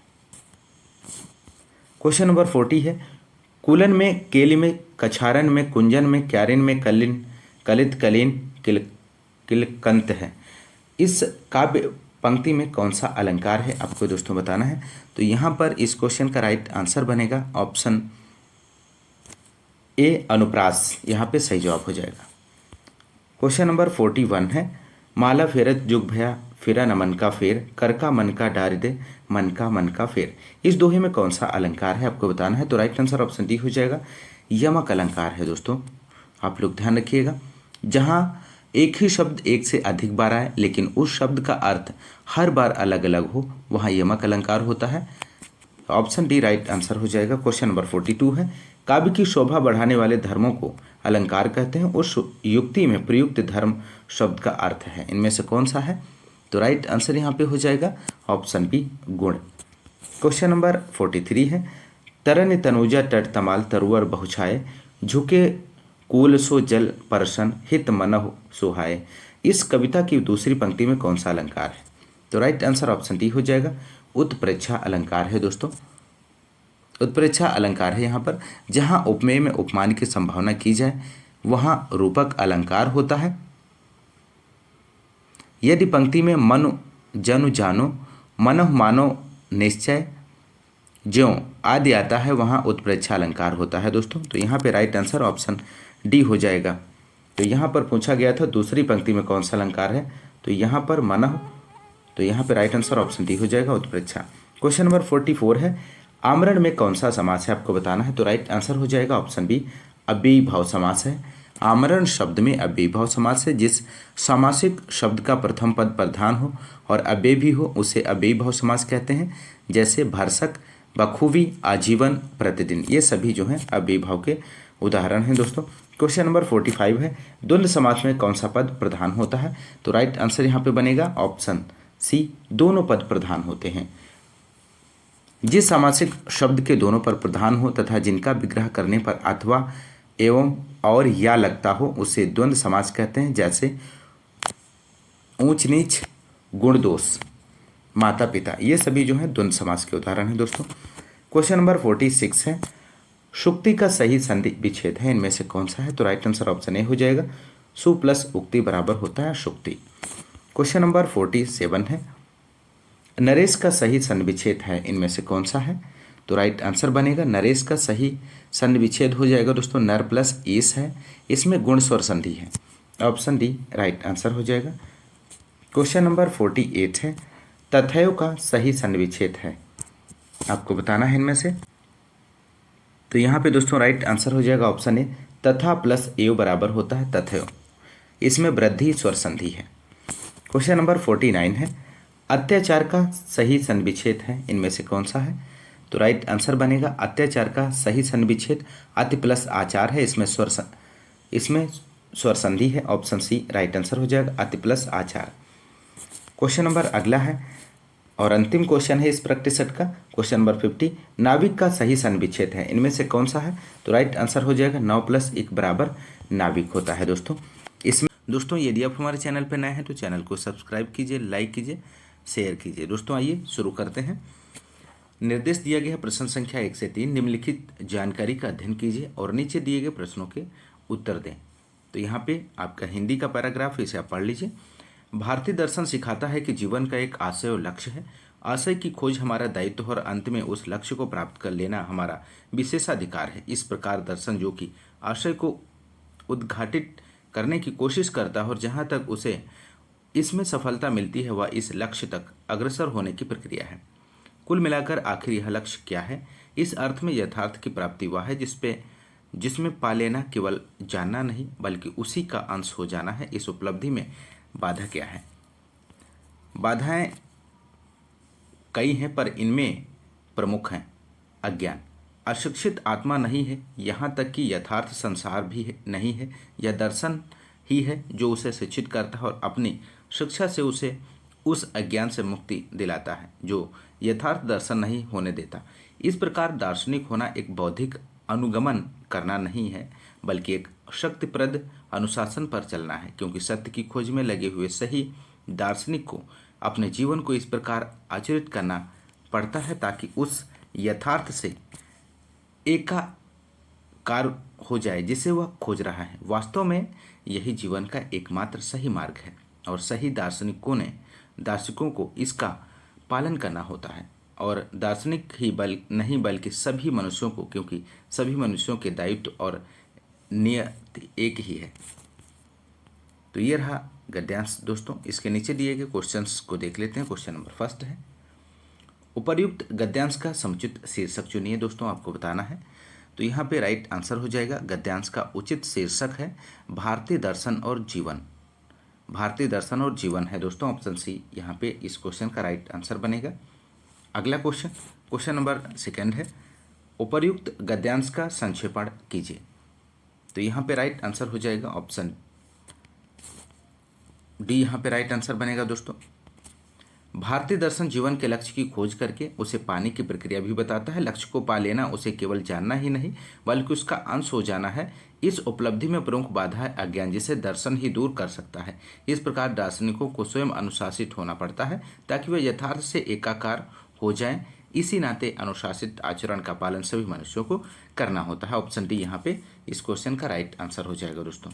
अगला क्वेश्चन, क्वेश्चन नंबर थर्ड है, दिए गए गद्यांश के आधार पर बताइए कि यथार्थ की प्राप्ति में प्रमुख बाधा क्या है। तो राइट आंसर यहाँ पे हो जाएगा ऑप्शन ए, अज्ञान है दोस्तों। यथार्थ की प्राप्ति में प्रमुख बाधा अज्ञान है, ऑप्शन ए राइट आंसर बनेगा। क्वेश्चन नंबर 4 है, सब कोई सर्वनाम के किस प्रकार का उदाहरण है। तो यहाँ पे राइट आंसर ऑप्शन डी हो जाएगा, संयुक्त सर्वनाम है। सब कोई शब्द संयुक्त सर्वनाम का उदाहरण है। क्वेश्चन नंबर 5 है, गुरुजी मेरा, यहाँ पर आपको फिल करना है स्वीकार करें। रिक्त स्थान भरने के लिए नीचे दिए गए विकल्पों में से उपयुक्त शब्द चुनें।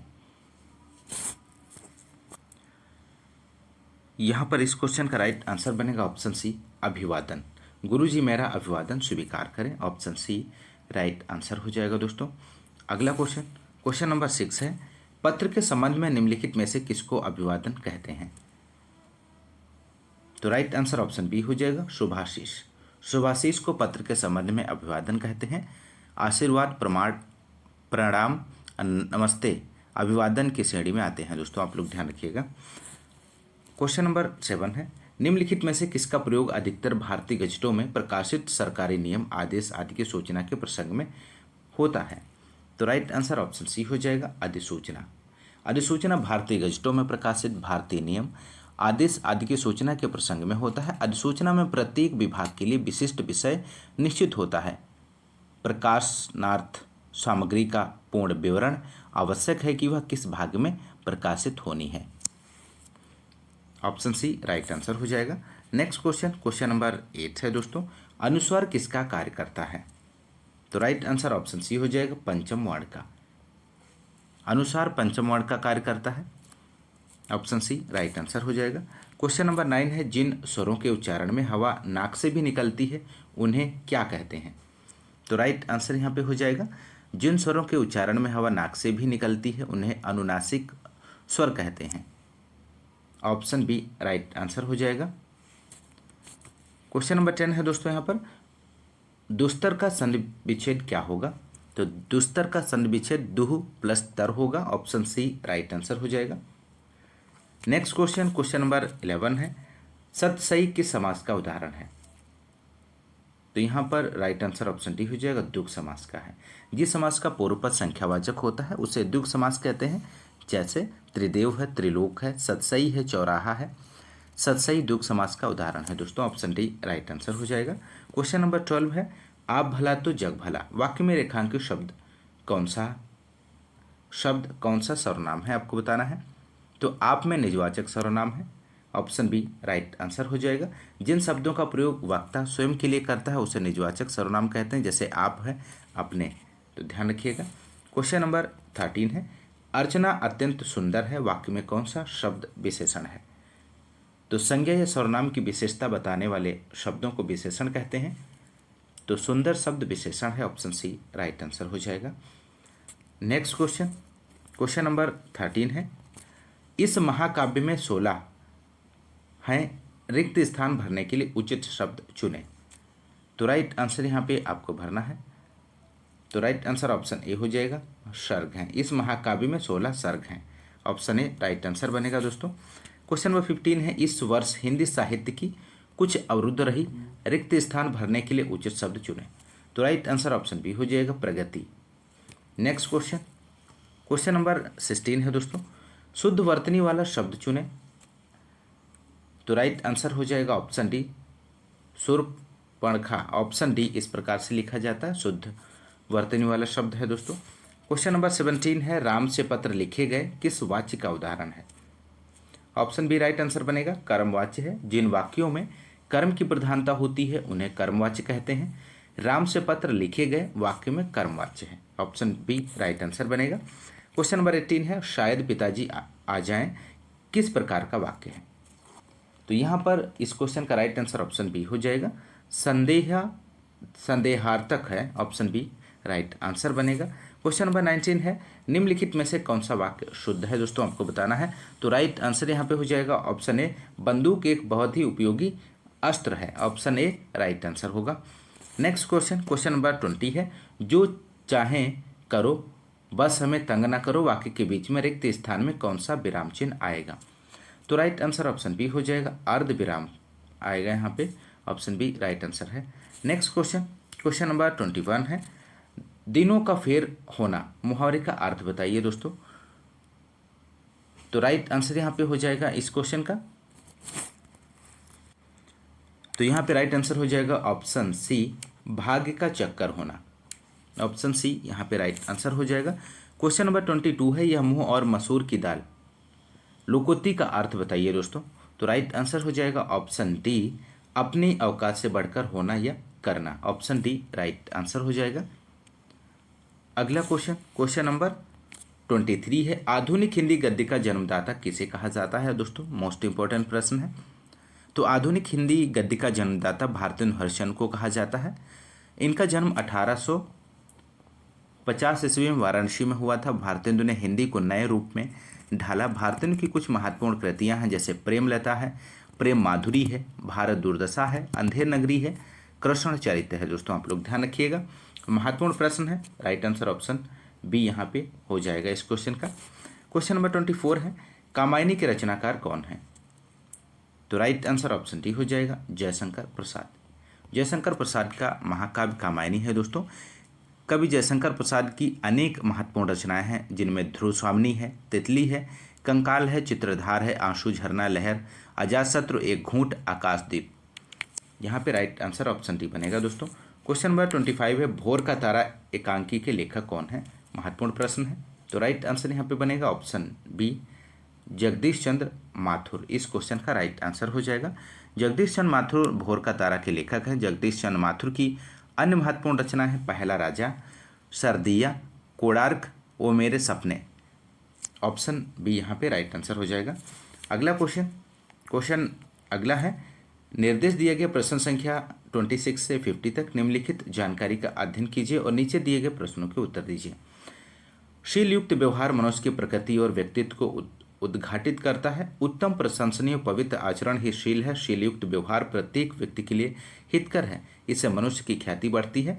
शीलवान व्यक्ति सबका हृदय जीत लेता है। शील युक्त व्यवहार से कटुता दूर भागती है, इससे आशंका और संदेह की स्थितियां कभी उत्पन्न नहीं होती हैं। इससे ऐसे सुखद वातावरण का सृजन होता है जिसमें सभी प्रसन्नता का अनुभव करते हैं। शीलवान व्यक्ति अपने संपर्क में आने वाले सभी लोगों को सुप्रभावित करता है। शील इतना प्रभुत्वपूर्ण होता है कि किसी कार्य के बिगड़ने की नौबत नहीं आती। अधिकारी, अधीनस्थ, शिक्षक, शिक्षार्थी, छोटों बड़ों आदि सभी के लिए शीलयुक्त व्यवहार समान रूप से आवश्यक है। शिक्षार्थी में यदि शील का अभाव है तो वह अपने शिक्षा से वांछित शिक्षा प्राप्त नहीं कर सकता। शीलवान अधिकारी या कर्मचारी में आत्मविश्वास की वृद्धि स्वतः ही होने लगती है और साथ ही उसके व्यक्तित्व में शालीनता आ जाती है। इस अमूल्य गुण की उपस्थिति में अधिकारी वर्ग और अधीनस्थ कर्मचारियों के बीच तथा शासक और शासित के बीच मधुर और प्रगाढ़ संबंध स्थापित होते हैं और प्रत्येक वर्ग की कार्य कुशलता में वृद्धि होती है। इस गुण के माध्यम से छोटे से छोटा व्यक्ति बड़ों की सहानुभूति अर्जित कर लेता है। शील कोई दुर्लभ और दैवी गुण नहीं है, इस गुण को अर्जित किया जा सकता है। पारिवारिक संस्कार इस गुण को विकसित और विस्तारित करने में बहुत बड़ी भूमिका अदा करते हैं। इसके नीचे दिए गए क्वेश्चन नंबर 26 को देखते हैं दोस्तों। निम्नलिखित में से कौन सा कथन शील के संबंध में गलत है, आपको बताना है।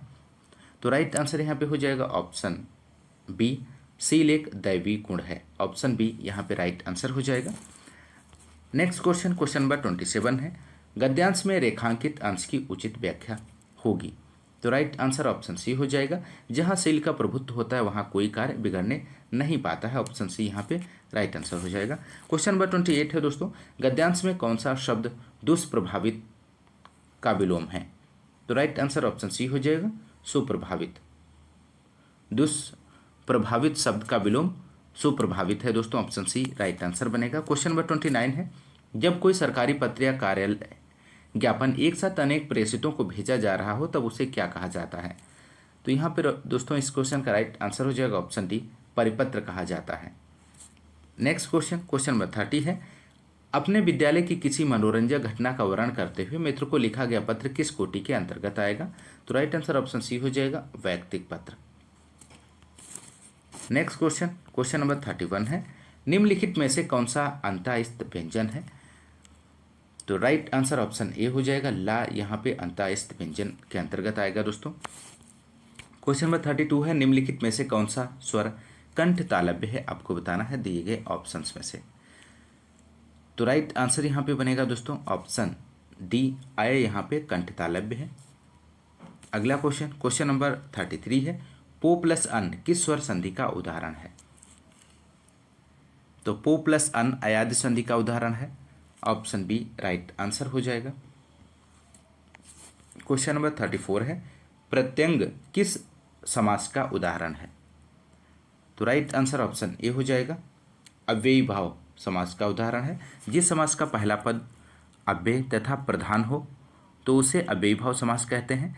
जैसे प्रति प्लस अंग बराबर होता है प्रत्यंग, आ प्लस जन्म बराबर आजन्म होता है, यथा प्लस संभव बराबर यथा संभव होता है। तो यहाँ पे राइट आंसर ऑप्शन ए हो जाएगा, अव्ययी भाव समास है।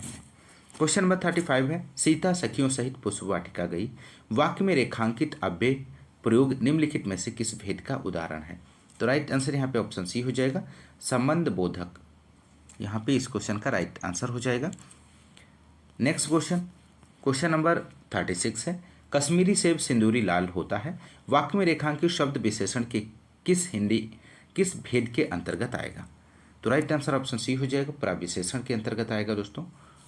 अगला क्वेश्चन, क्वेश्चन नंबर 37 है, निम्नलिखित में से कौन सा शब्द मस्तक का पर्यायवाची है?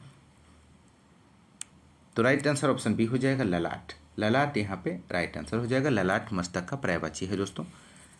अगला क्वेश्चन, क्वेश्चन नंबर 38 है, निम्नलिखित में से कौन सा विलोम युग्म सही नहीं है दिए गए ऑप्शंस में से? तो राइट आंसर ऑप्शन डी हो जाएगा, मान्य का धान्य, ऑप्शन डी यहाँ पे राइट आंसर है। मान्य का धान्य विलोम युग्म सही नहीं है, मान्य का विलोम अभाज्य होगा दोस्तों। शेष युग्म एक दूसरे के विलोम शब्द हैं। अगला क्वेश्चन, क्वेश्चन नंबर 39 है, गाड़ी गाढ़ी शब्द युग्म के लिए सही अर्थ युग्म क्रमशः चुने। तो राइट आंसर यहाँ पे बनेगा ऑप्शन ए, यान गहरी, ऑप्शन ए राइट आंसर हो जाएगा। अगला क्वेश्चन, क्वेश्चन नंबर 40 है, जो इंद्रियों की पहुंच से बाहर हो, वाक्यांश के लिए एक शब्द बताइए दोस्तों। यहाँ पे राइट आंसर ऑप्शन सी हो जाएगा, इंद्रियातीत हो जाएगा। इंद्रियों को वश में करने वाला इंद्रियजित होता है, ऑप्शन ए में दिया गया है दोस्तों। जो इंद्रियों की पहुंच से बाहर हो उसे इंद्रियातीत कहते हैं दोस्तों। इंद्रियों पर किया जाने वाला वश उसे इंद्रिया निग्रह कहते हैं, ऑप्शन बी में दिया गया है दोस्तों, आप लोग ध्यान रखिएगा। क्वेश्चन नंबर 41 है, उस जगह एक सभा होने जा रही है, रेखांकित पद में कौन सा परसर्ग है आपको बताना है दोस्तों। तो राइट आंसर ऑप्शन बी हो जाएगा, अधिकरण कारक है दोस्तों, ऑप्शन बी राइट आंसर हो जाएगा। क्वेश्चन नंबर 42 है, देखा गया हो क्रिया के किस पक्ष का उदाहरण है? तो यहाँ पर राइट आंसर बनेगा, देखा गया हो क्रिया के संभाव्य वर्तमान काल का उदाहरण है, ऑप्शन बी यहाँ पे राइट आंसर हो जाएगा। अगला क्वेश्चन, क्वेश्चन नंबर 43 है, उसने अपने को निर्दोष घोषित किया, इस सरल वाक्य के मिश्र वाक्य का रूप निम्नलिखित में से कौन सा है? तो यहाँ पे दोस्तों इस क्वेश्चन का राइट आंसर हो जाएगा, उसने अपने को निर्दोष घोषित किया। सरल वाक्य का मिश्र वाक्य का रूप, उसने कहा कि मैं निर्दोष हूँ। जिन वाक्य में एक प्रधान उपवाक्य हो तथा जो आपस में जो कि उतना क्यों जैसे वैसे से मिश्रित हो उसे मिश्रित वाक्य कहते हैं दोस्तों। ऑप्शन ए यहाँ पे राइट आंसर हो जाएगा। उसने कहा कि मैं निर्दोष हूँ। अगला क्वेश्चन, क्वेश्चन नंबर 44 है, विराम चिन्ह के प्रयोग की दृष्टि से निम्नलिखित में से कौन सा वाक्य सही नहीं है, आपको बताना है। तो राइट आंसर यहाँ पे बनेगा ऑप्शन ए, वह दूर से बहुत दूर से आ रहा है। ऑप्शन ए राइट आंसर हो जाएगा। नेक्स्ट क्वेश्चन, क्वेश्चन नंबर 45 है, एड़िया रगड़ना मुहावरे का सही अर्थ क्या है। तो ऑप्शन सी राइट आंसर हो जाएगा, बहुत दौड़ धूप करना। एड़िया रगड़ना का अर्थ होता है बहुत दौड़ धूप करना। से सभी विकल्प असंगत हैं दोस्तों, आप लोग ध्यान रखिएगा। क्वेश्चन नंबर 46 है, सावन हरे न भादों सूखे लोकोक्ति का सही अर्थ क्या है। तो सावन हरे न भादों सूखे लोकोक्ति का सही अर्थ सदा एक सा होना है। ऑप्शन डी राइट आंसर हो जाएगा इस क्वेश्चन का। अगला क्वेश्चन, क्वेश्चन नंबर 47 है दोस्तों, हिंदी साहित्य के इतिहास के किस काल को वीरगाथा काल भी कहा गया है। मोस्ट इंपोर्टेंट प्रश्न है। तो राइट आंसर बनेगा ऑप्शन ए आदिकाल।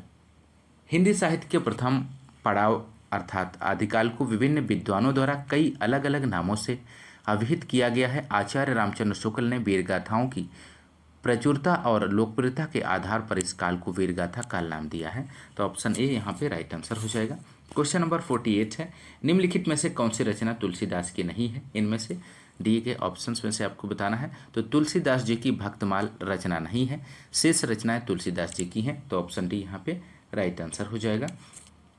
क्वेश्चन नंबर 49 है, हिंदी का प्रथम समाचार पत्र कौन सा था दोस्तों। तो राइट आंसर यहाँ पे हो जाएगा ऑप्शन बी, उदंत मार्तंड के नाम से प्रकाशित समाचार पत्र हिंदी भाषा में प्रकाशित होने वाला भारत का सर्वप्रथम समाचार पत्र था। इसकी शुरुआत 30 मई 1826 को की गई थी, इसलिए 30 मई को पत्रकारिता दिवस के रूप में भी मनाया जाता है। आप लोग इस जानकारी को ध्यान रखिएगा। अगला क्वेश्चन और अंतिम क्वेश्चन है इस प्रैक्टिस सेट का, क्वेश्चन नंबर 50 है, हिंदी की मूल उत्पत्ति किससे मानी गई है।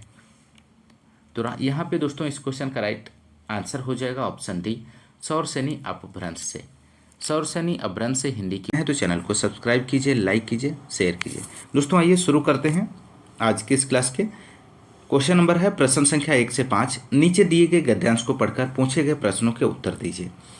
प्रेम की भाषा शब्द रहित है, नेत्रों की कपोलों की मस्तक की भाषा भी शब्द रहित है, जीवन का तत्व भी शब्द से परे है, सच्चा आचरण प्रभावशील अचल स्थिति संयुक्त आचरण न तो साहित्य के लंबे व्याख्यानों से गढ़ा जा सकता, न वेद की श्रुतियों के मीठे उपदेश से, न अंजील से, न कुरान से, न धर्म चर्चा से, न केवल सत्संग से। जीवन के अरण्य में घुसे हुए पुरुष के हृदय पर प्रकृति और मनुष्य के जीवन के मौन व्याख्यानों के यत्न से सुनार के छोटे हथौड़े की मंद मंद चोटों की तरह आचरण का रूप प्रत्यक्ष होता है दोस्तों।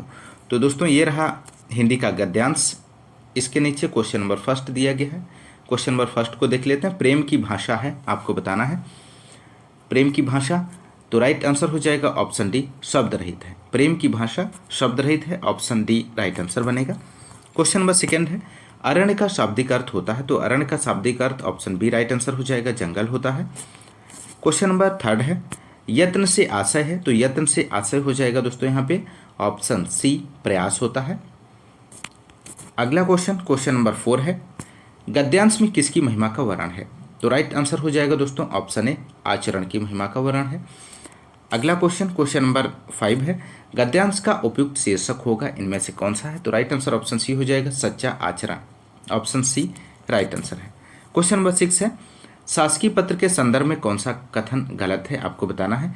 तो राइट आंसर ऑप्शन बी हो जाएगा, पत्र संख्या के ऊपर तिथि लिखी जाती है। ऑप्शन बी राइट आंसर बनेगा। क्वेश्चन नंबर 7 है, यदि कोई पत्र सभी संबद्ध कार्यालयों को प्रेषित किया जाता है तो उसे कहते हैं। तो राइट आंसर हो जाएगा ऑप्शन डी, उसे परिपत्र कहते हैं दोस्तों। ध्यान रखिएगा, महत्वपूर्ण प्रश्न है। क्वेश्चन नंबर 8 है, निम्न में दीर्घ स्वर कौन सा है। तो राइट आंसर ऑप्शन ए हो जाएगा, बड़ा आ यहाँ पे दीर्घ स्वर हो जाएगा।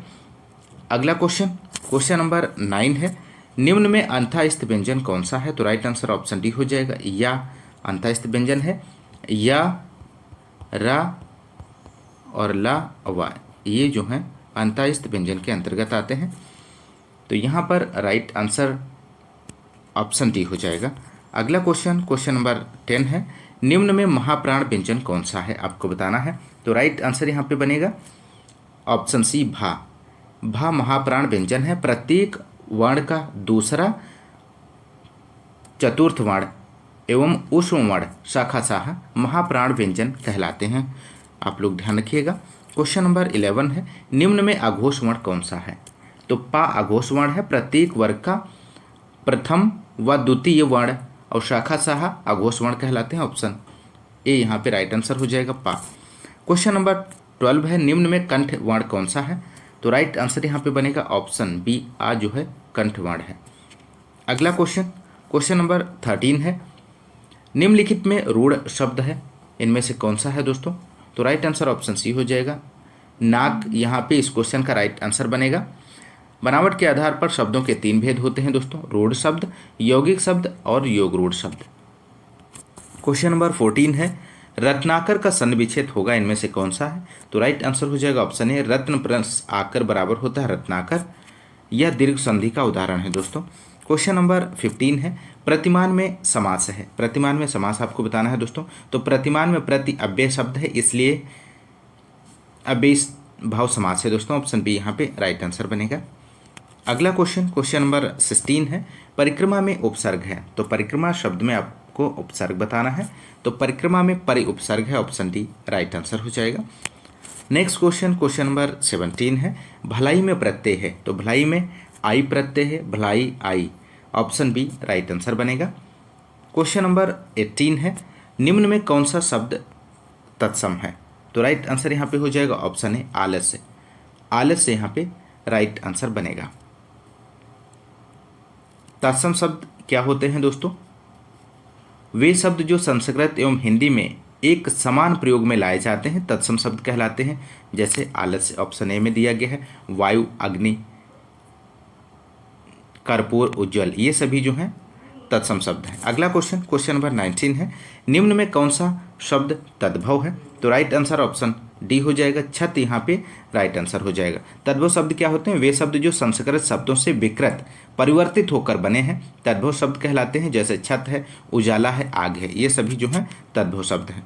अगला क्वेश्चन नंबर 20 है, निम्न में कौन सा शब्द देशज है? तो राइट आंसर ऑप्शन सी हो जाएगा, खिड़की देशज शब्द है। देशज शब्द वे शब्द हैं जिनकी उत्पत्ति का पता नहीं चलता, जैसे खिड़की, पगड़ी, यहाँ पे ऑप्शन सी राइट आंसर हो जाएगा। ये सभी जो हैं देशज शब्द हैं। क्वेश्चन नंबर 21 है, निम्न में विदेशी शब्द कौन सा शब्द है? तो राइट आंसर यहाँ पे बनेगा ऑप्शन बी, अमीर, ऑप्शन बी राइट आंसर हो जाएगा। विदेशी शब्द वे शब्द हैं जो किसी अन्य देश की भाषा से हिंदी भाषा में प्रयुक्त होते हैं। जैसे अमीर है, अलमारी है, आदमी, हॉस्पिटल, ये सभी जो हैं विदेशी शब्द हैं। अगला क्वेश्चन नंबर 22 है, निम्न में संज्ञा शब्द है। तो यहाँ पे इस क्वेश्चन को दोस्तों राइट आंसर आपको बताना है। निम्न में संज्ञा शब्द है, तो राइट आंसर ऑप्शन ए हो जाएगा, Ganga, option A right answer बनेगा दोस्तों। अगला क्वेश्चन नंबर 23 है, निम्न में सर्वनाम शब्द है, इनमें से कौन सा है? तो ऑप्शन सी यहाँ पे राइट आंसर हो जाएगा, कुछ यहाँ पे राइट आंसर बनेगा दोस्तों। अगला क्वेश्चन नंबर 24 है, निम्न में विशेषण शब्द है। तो विशेषण शब्द का चयन करना है दोस्तों। तो राइट आंसर ऑप्शन डी हो जाएगा, शांत, यहाँ पे राइट आंसर बनेगा।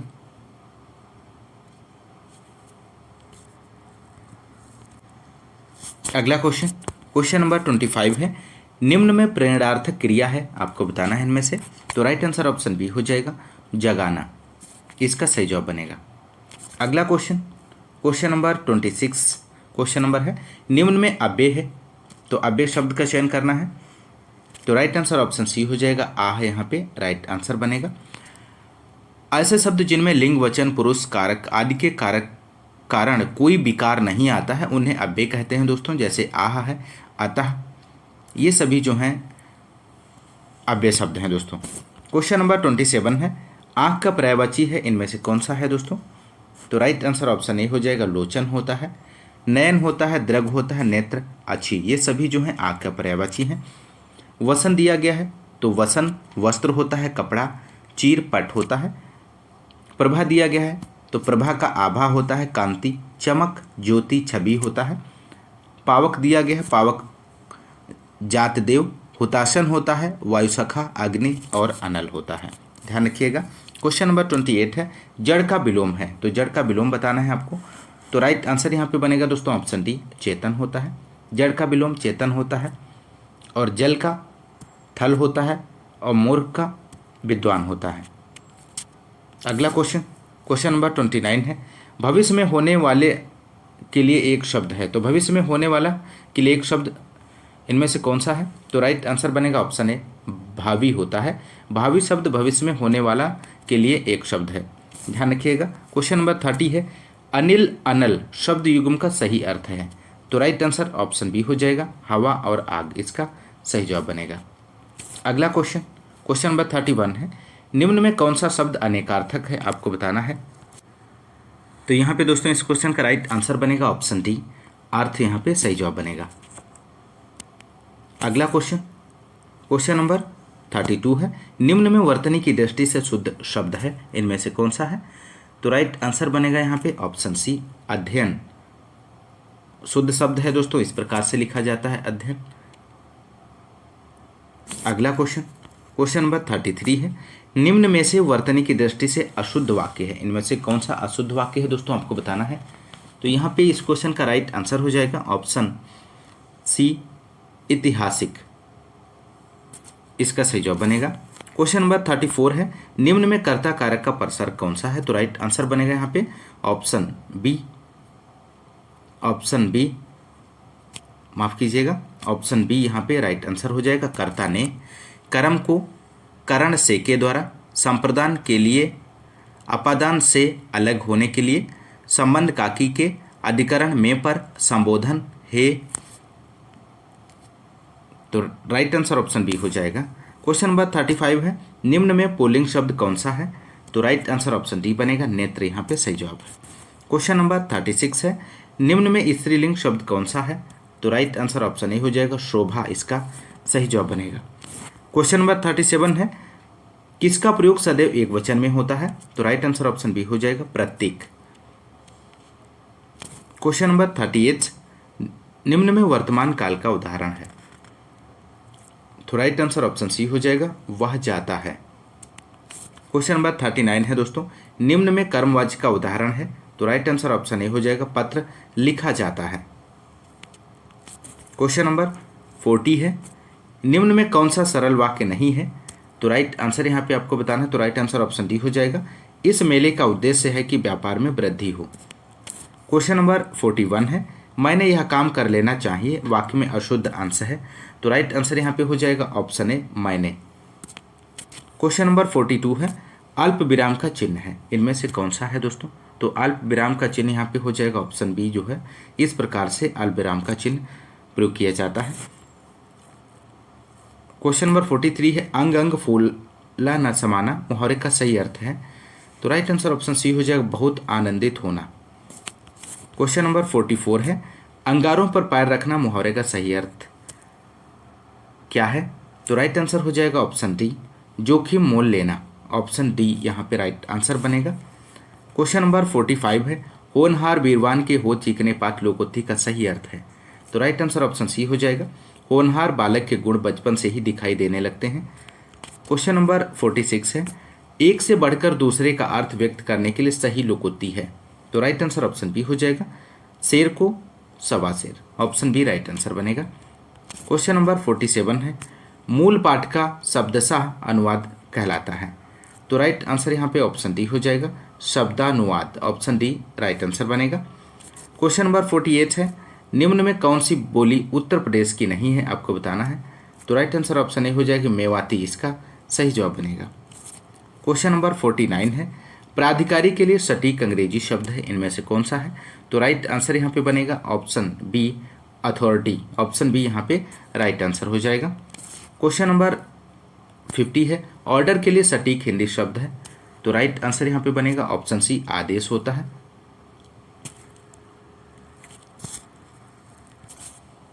ऑप्शन ए में दिया गया है निर्देश, निर्देश का अर्थ इंडिकेशन होता है दोस्तों, निदेश को डायरेक्टिव बोलते हैं और अनुदेश को इंस्ट्रक्शन बोलते हैं दोस्तों, आप लोग ध्यान रखिएगा। अगला क्वेश्चन नंबर 51 है, उज्ज्वल का सही सन्निविच्छेद है इनमें से कौन सा है? तो राइट आंसर यहाँ पे बनेगा दोस्तों इस क्वेश्चन का। तो यहाँ पे दोस्तों इस क्वेश्चन का राइट आंसर बनेगा ऑप्शन ए, उत प्लस ज्वल बराबर उज्ज्वल होता है, इसमें व्यंजन संधि है दोस्तों, आप लोग ध्यान रखिएगा। क्वेश्चन नंबर 52 है, दिगंबर का सही सन्निविच्छेद है इनमें से कौन सा है? तो दिगंबर का सही सन्निविच्छेद है दिग प्लस अंबर होता है, ऑप्शन डी राइट आंसर है, इसमें व्यंजन संधि है दोस्तों। क्वेश्चन नंबर 53 है, उल्लंघन का सही सन्निविच्छेद है इनमें से कौन सा है? तो राइट आंसर बनेगा दोस्तों, उल्लंघन का सही सन्निविच्छेद उत प्लस लंघन है, ऑप्शन बी राइट आंसर हो जाएगा, इसमें व्यंजन संधि है। क्वेश्चन नंबर 54 है, निम्नलिखित में से शुद्ध वाक्य का चयन कीजिए। तो राइट आंसर यहाँ पे बनेगा दोस्तों ऑप्शन ए, बाल पक जाने से कोई अनुभव नहीं हो जाता है, ऑप्शन ए यहाँ पे राइट आंसर हो जाएगा। अगला क्वेश्चन नंबर 55 है, निम्नलिखित में से शुद्ध वाक्य का चयन कीजिए। तो यहाँ पे इस क्वेश्चन का राइट आंसर ऑप्शन सी हो जाएगा, कृपया खुले पैसे दें। अगला क्वेश्चन नंबर 56 है, निम्नलिखित में से शुद्ध वाक्य का चयन कीजिए। तो राइट आंसर ऑप्शन बी हो जाएगा, चिड़िया दानादन पांचों दाने चुन गई, तो ऑप्शन बी यहाँ पे राइट आंसर हो जाएगा दोस्तों। अगला क्वेश्चन नंबर 57 है, निम्नलिखित में से शुद्ध वाक्य का चयन कीजिए। तो यहां पर दोस्तों इस क्वेश्चन का राइट आंसर हो जाएगा ऑप्शन डी, भारत ने चंद्रयान 2 लॉन्च किया है, ऑप्शन डी राइट आंसर बनेगा। अगला क्वेश्चन नंबर 58 है, निम्नलिखित में से सकर्मक क्रिया छांटिए। तो यहाँ पे दोस्तों इस क्वेश्चन का राइट आंसर हो जाएगा लिखना सकर्मक क्रिया है दोस्तों, ऑप्शन डी यहाँ पे राइट आंसर हो जाएगा, लिखना सकर्मक क्रिया है। शेष शब्द चलना, सोना, मुस्कुराना आकर्मक क्रिया है। सकर्मक और अकर्मक क्रियाओं की पहचान क्या, किसे, किसको आदि प्रश्न करने से होती है दोस्तों। यदि उत्तर मिले तो क्रिया सकर्मक और यदि उत्तर ना मिले तो क्रिया अकर्मक मानी जाती है। लिखना शब्द में क्या प्रश्न पूछने से उत्तर प्राप्त होता है, अन्य शब्द से कोई उत्तर प्राप्त नहीं होगा। तो सकर्मक क्रिया क्या होती है? ऐसी क्रियाएं जिनका कर्म हो या कर्म होने की संभावना हो, सकर्मक क्रिया कहलाती हैं। अकर्मक क्रियाएं क्या होती हैं? जिन क्रियाओं का व्यापार तथा परिणाम कर्ता पर हो, वे अकर्मक क्रियाएं कहलाती हैं। तो राइट आंसर यहाँ पे ऑप्शन डी हो जाएगा। अगला क्वेश्चन नंबर 59, कौन सा शब्द अंधकार का पर्यायवाची शब्द नहीं है? तो राइट आंसर यहाँ पे बनेगा दोस्तों ऑप्शन सी, अमावस्या, इसका सही जवाब हो जाएगा। अमावस्या अंधकार का पर्यायवाची शब्द नहीं है, जबकि ऑप्शन सी यहाँ पे जो है राइट आंसर बनेगा।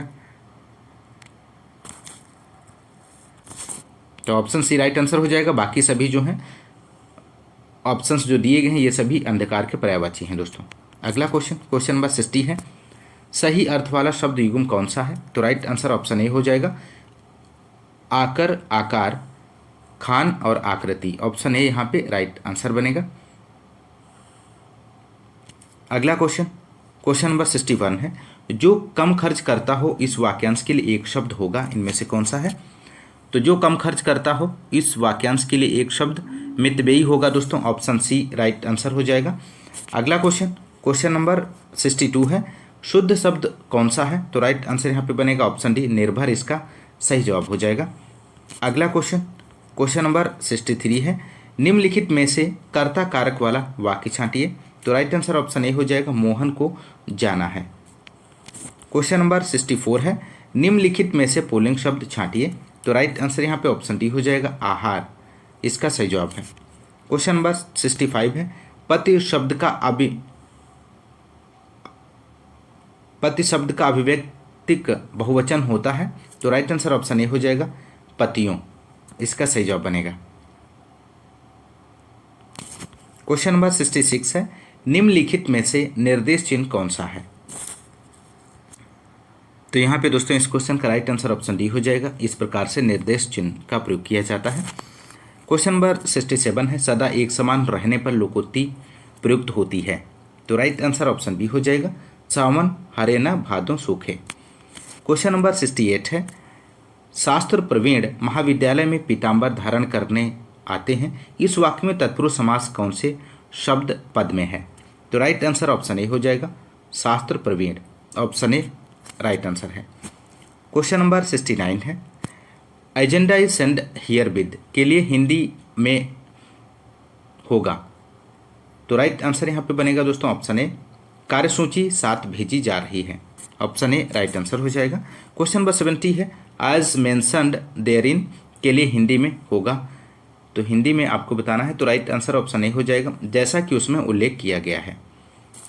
क्वेश्चन नंबर 71 है, काकल्य वर्ण कौन सा है, आपको बताना है। तो राइट आंसर ऑप्शन सी हो जाएगा, हाँ यहाँ पे इसका सही जवाब हो जाएगा, काकल्य वर्ण है दोस्तों।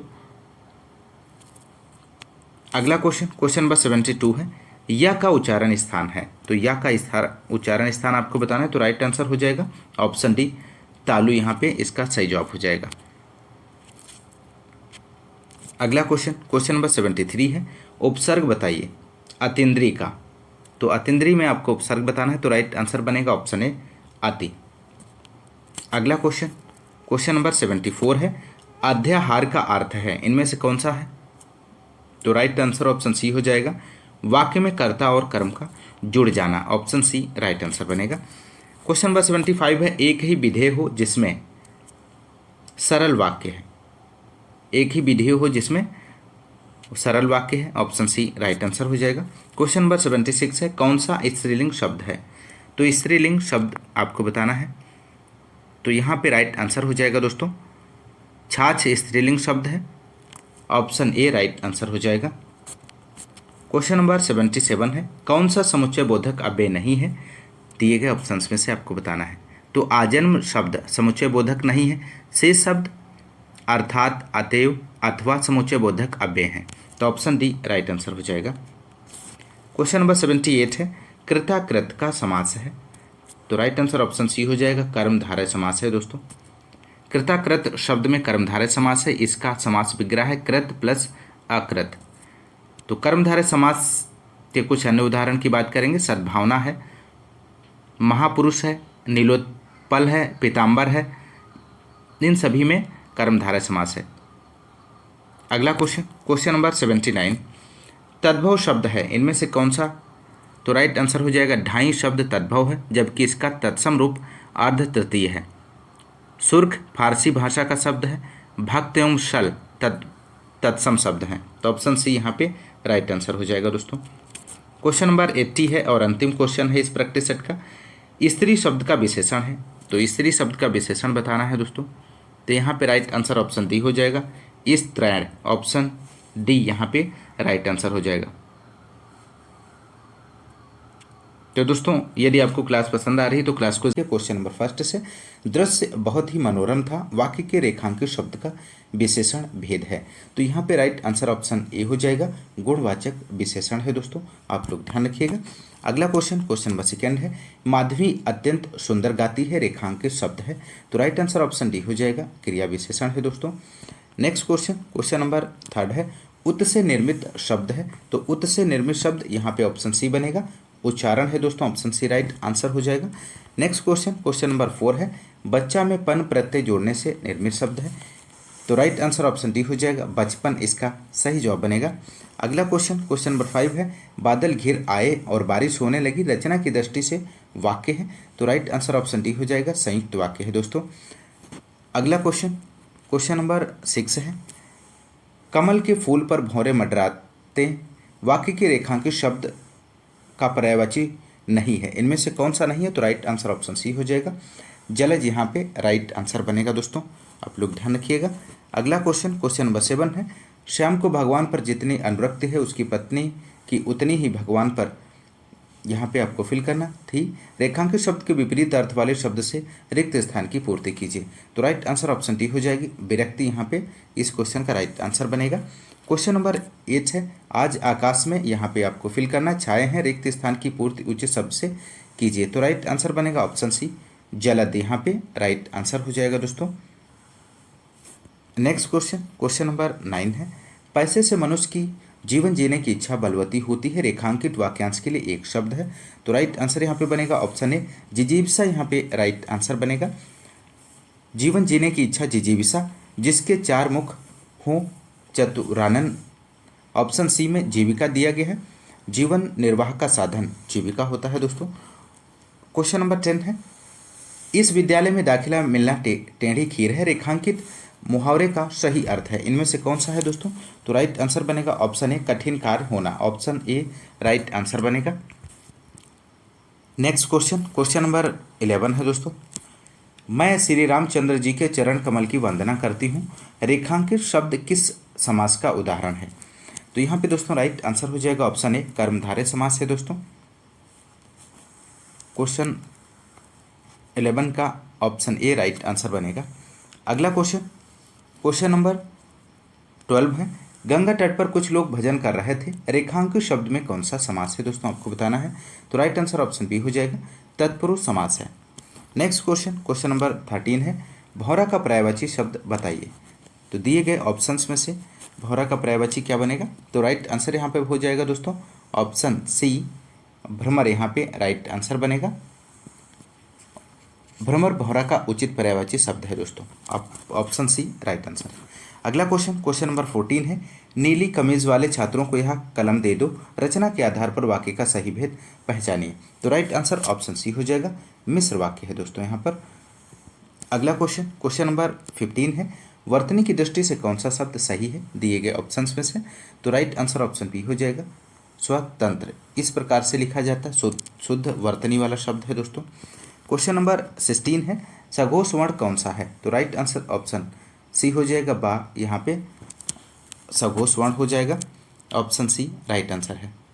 अगला क्वेश्चन, क्वेश्चन नंबर 17 है दोस्तों, ऊष्म व्यंजन कौन सा है इनमें से दिए गए ऑप्शंस में से? तो राइट आंसर हो जाएगा ऑप्शन ए हा, जो है ऊष्म व्यंजन के अंतर्गत आएगा।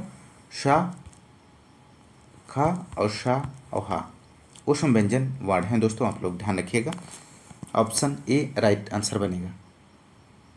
अगला क्वेश्चन, क्वेश्चन नंबर 18 है, सूर्योदय का सन्निविच्छेद होगा, इनमें से कौन सा होगा? तो राइट आंसर बनेगा ऑप्शन ए सूर्य प्लस उदय बराबर सूर्योदय होता है, इसमें गुण स्वर संधि है दोस्तों। क्वेश्चन नंबर 19 है, तत्सम शब्द है, इनमें से कौन सा तत्सम शब्द है? तो राइट आंसर बनेगा दोस्तों ऑप्शन ए अमृत, अमृत तत्सम शब्द है। ऑप्शन बी में माता दिया गया है, माता तद्भव शब्द है और इसका तत्सम मातृ बनेगा दोस्तों, इस प्रकार से मातृ हो जाएगा। ऑप्शन सी में काठ दिया गया है, काठ तद्भव शब्द है, इसका तत्सम काष्ठ बनेगा। ऑप्शन डी है आंचल है, आंचल तद्भव शब्द है और इसका तत्सम अंचल बनेगा दोस्तों, आप लोग ध्यान रखिएगा। अगला क्वेश्चन, क्वेश्चन नंबर 20 है, शुद्ध वाक्य चुनिए। तो दिए गए ऑप्शंस में से आपको शुद्ध वाक्य का चयन करना है। तो राइट आंसर ऑप्शन बी हो जाएगा, वाह कितना सुंदर दृश्य है, ऑप्शन बी राइट आंसर है। क्वेश्चन नंबर 21 है, गोदान के रचयिता हैं, इनमें से आपको बताना है। तो राइट आंसर ऑप्शन सी हो जाएगा, मुंशी प्रेमचंद, इस क्वेश्चन का राइट आंसर बनेगा। मुंशी प्रेमचंद द्वारा प्रमुख उपन्यासों में से एक गोदान है, इसके द्वारा रचित अन्य उपन्यास हैं दोस्तों, कायाकल्प है, रंगभूमि है, निर्मला है, प्रतिज्ञा है, गबन, कर्मभूमि, सेवा सदन, वरदान, प्रेमाश्रम और मंगलसूत्र। आप लोग ध्यान रखिएगा, मंगलसूत्र अपूर्ण है दोस्तों इनका रहा है। तो राइट आंसर यहाँ पे ऑप्शन सी बनेगा, मुंशी प्रेमचंद।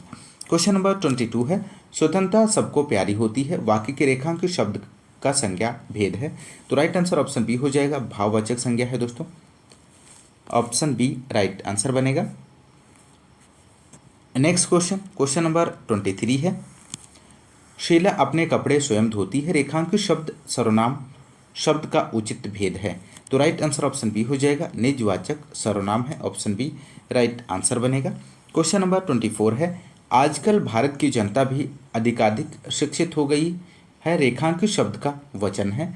तो राइट आंसर ऑप्शन ए हो जाएगा, एक वचन है दोस्तों।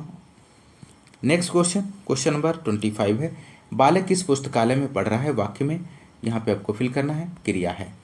तो राइट आंसर ऑप्शन डी हो जाएगा, सकर्मक क्रिया है। अगला क्वेश्चन, क्वेश्चन नंबर 26 है, रसाल शब्द का अर्थ है इनमें से कौन सा है? तो दोस्तों यहाँ पे इस क्वेश्चन का राइट आंसर बनेगा ऑप्शन ए, आम यहाँ पे राइट आंसर हो जाएगा। अगला क्वेश्चन, क्वेश्चन नंबर 27 है, मुख्य अतिथि के सम्मान में यह आयोजन किया गया है, इस वाक्य में रेखांकित शब्द में कारक बताइए। तो राइट आंसर ऑप्शन ए हो जाएगा, अधिकरण कारक है दोस्तों, ऑप्शन ए राइट आंसर हो जाएगा। अगला क्वेश्चन, क्वेश्चन नंबर 28 है, जातिवाचक संज्ञा शब्द है, तो राइट आंसर ऑप्शन डी बनेगा, वकील इस क्वेश्चन का राइट आंसर हो जाएगा। अगला क्वेश्चन, क्वेश्चन नंबर 29 है, निम्नलिखित में से संयुक्त वाक्य का चयन कीजिए। तो राइट आंसर बनेगा ऑप्शन सी, उसने खाना खाया और सो गया, ऑप्शन सी राइट आंसर बनेगा। क्वेश्चन नंबर 30 है, छंद से संबंधित गणों की सही संख्या है, इनमें से कौन सी है? तो राइट आंसर हो जाएगा ऑप्शन सी 8 होती है दोस्तों। छंद से संबंधित गणों की संख्या 8 है, 3 वर्णों का एक गण होता है, तो ऑप्शन सी यहाँ पे राइट आंसर बनेगा। अगला क्वेश्चन, क्वेश्चन नंबर 31 है, वाक्य में टुटपूर्ण भाग का चयन कीजिए, यदि कोई टुट ना हो तो डी भाग को चिन्हित कीजिए। इस क्वेश्चन का राइट आंसर ऑप्शन ए हो जाएगा, अनेक अध्यापकों, ऑप्शन ए यहाँ पे राइट आंसर बनेगा। अनेक अध्यापकों है, जबकि इसका शुद्ध रूप अनेक अध्यापक होगा दोस्तों, क्योंकि अनेक बहुवचन है, तो ऑप्शन ए यहाँ पे राइट आंसर बनेगा। अगला क्वेश्चन, क्वेश्चन नंबर 32 है, निम्नलिखित में से कौन सी पुस्तक प्रेमचंद द्वारा लिखित नहीं है, आपको बताना है दोस्तों। तो राइट आंसर ऑप्शन डी हो जाएगा, ध्रुव स्वामिनी। ध्रुव स्वामिनी मुंशी प्रेमचंद द्वारा रचित नहीं है, बल्कि जयशंकर प्रसाद की रचना है, जबकि कायाकल्प, रंगभूमि और कर्मभूमि मुंशी प्रेमचंद द्वारा लिखित हैं दोस्तों, आप लोग ध्यान रखिएगा। अगला क्वेश्चन, क्वेश्चन नंबर 33 है, निम्नलिखित में से कौन सा अष्टशाप का कवि है? तो राइट आंसर ऑप्शन बी हो जाएगा, सूरदास इस क्वेश्चन का राइट आंसर बनेगा। अगला क्वेश्चन, क्वेश्चन नंबर 34 है, वह बहुत मधुर गाता है, इनमें प्रविशेषण शब्द का चयन कीजिए। तो राइट आंसर ऑप्शन बी हो जाएगा, बहुत प्रविशेषण शब्द है, ऑप्शन बी राइट आंसर है। क्वेश्चन नंबर 35, निम्नलिखित में से किसको साहित्य अकादमी पुरस्कार मिला है? तो राइट आंसर ऑप्शन ए हो जाएगा, नामवर सिंह इस क्वेश्चन का राइट आंसर हो जाएगा। अगला क्वेश्चन, क्वेश्चन नंबर 36 है, ज्ञानपीठ पुरस्कार किस भाषा से संबंधित है, आपको बताना है दोस्तों। तो राइट आंसर ऑप्शन डी हो जाएगा, संविधान की 8वीं अनुसूची की सभी भाषाओं से, ऑप्शन डी राइट आंसर हो जाएगा। अगला क्वेश्चन, प्रश्न संख्या 37 से 38 शब्दों के अर्थ विकल्पों में दिए गए, इनमें कोई एक विकल्प गलत है, अर्थात उस शब्द का अर्थ नहीं है, उस विकल्प का चयन कीजिए। क्वेश्चन नंबर 37 है, तक्षक। तो राइट आंसर ऑप्शन सी हो जाएगा, शिलान्यास होता है, ऑप्शन सी राइट आंसर बनेगा। अगला क्वेश्चन, क्वेश्चन नंबर 38 है, भाव। तो भाव का आशय भिन्न है, शेष विकल्प सही है, ऑप्शन ए यहाँ पे राइट आंसर हो जाएगा, भवन।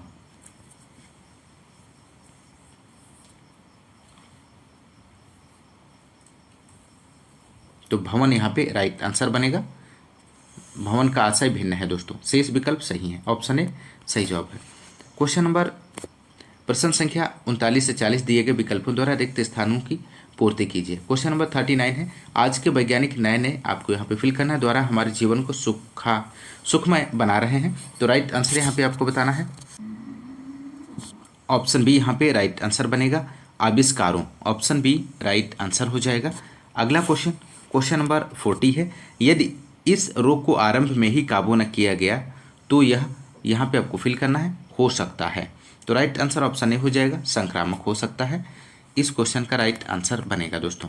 अगला क्वेश्चन, क्वेश्चन नंबर 41 है, माला फेरत जुग भया फेरा न मन का फेर, कर का मन का डारी दे मन का फेर, इस दोहे में कौन सा अलंकार है दोस्तों, आपको बताना है। तो यहाँ पे दोस्तों इस क्वेश्चन का राइट आंसर ऑप्शन डी हो जाएगा, यमक। यमक यहाँ पे राइट आंसर बनेगा, जहाँ एक ही शब्द एक से अधिक बार आए लेकिन उस शब्द का अर्थ हर बार अलग अलग हो, वहाँ यमक अलंकार होता है। तो राइट आंसर यहाँ पे यमक अलंकार हो जाएगा, ऑप्शन डी राइट आंसर बनेगा। अगला क्वेश्चन, क्वेश्चन नंबर 42 है दोस्तों। काव्य की शोभा बढ़ाने वाले धर्मों को अलंकार कहते हैं, उस युक्ति में प्रयुक्त धर्म शब्द का क्या अर्थ है? तो यहाँ पे राइट आंसर ऑप्शन बी हो जाएगा, गुण है, ऑप्शन बी राइट आंसर बनेगा। क्वेश्चन नंबर 43 है, तरन तनुजा तट तमाल तरुवर बहुछावे झुके कूल सो जल परसन हित मनहु सुहाए। इस कविता की दूसरी पंक्ति में कौन सा अलंकार है? तो राइट आंसर बनेगा ऑप्शन डी उत्प्रेक्षा अलंकार है दोस्तों। अगला क्वेश्चन, क्वेश्चन नंबर 44 है, आमरण में कौन सा समास है आपको बताना है। तो राइट आंसर ऑप्शन बी हो जाएगा, अव्ययी भाव समास है दोस्तों। क्वेश्चन नंबर 45 है, द्वंद्व समास में कौन सा पद प्रधान होता है। तो राइट आंसर यहाँ पे बनेगा ऑप्शन सी, दोनों पद प्रधान होते हैं दोस्तों, आप लोग ध्यान रखिएगा। अगला क्वेश्चन, क्वेश्चन नंबर 46 है, शुक्ति का सही संधि विच्छेद है, इनमें से कौन सा है। तो राइट आंसर ऑप्शन ए हो जाएगा, सु प्लस उक्ति बराबर शुक्ति होता है। अगला क्वेश्चन, क्वेश्चन नंबर 47 है, नरेश का सही संधि विच्छेद है, इनमें से कौन सा है। तो राइट आंसर हो जाएगा ऑप्शन डी, नर प्लस ईस बराबर नरेश होता है। अगला क्वेश्चन, क्वेश्चन नंबर 48 है, तथैव का सही संधि विच्छेद है, इनमें से कौन सा है। तो यहाँ पे दोस्तों इस क्वेश्चन का राइट आंसर ऑप्शन ए हो जाएगा, तथा प्लस ए बराबर तथैव होता है। अगला क्वेश्चन, क्वेश्चन नंबर 49 है, अत्याचार का सही संधि विच्छेद है, इनमें से कौन सा है दोस्तों। तो राइट आंसर ऑप्शन सी हो जाएगा, अति प्लस आचार बराबर होता है अत्याचार, इसमें स्वर संधि है दोस्तों, आप लोग ध्यान रखिएगा। क्वेश्चन नंबर 50 है और अंतिम क्वेश्चन है, नाविक का सही संधि विच्छेद है, इनमें से कौन सा है। तो राइट आंसर यहाँ पे बनेगा ऑप्शन बी, 9 प्लस 1 बराबर नाविक होता है और इसमें अयादि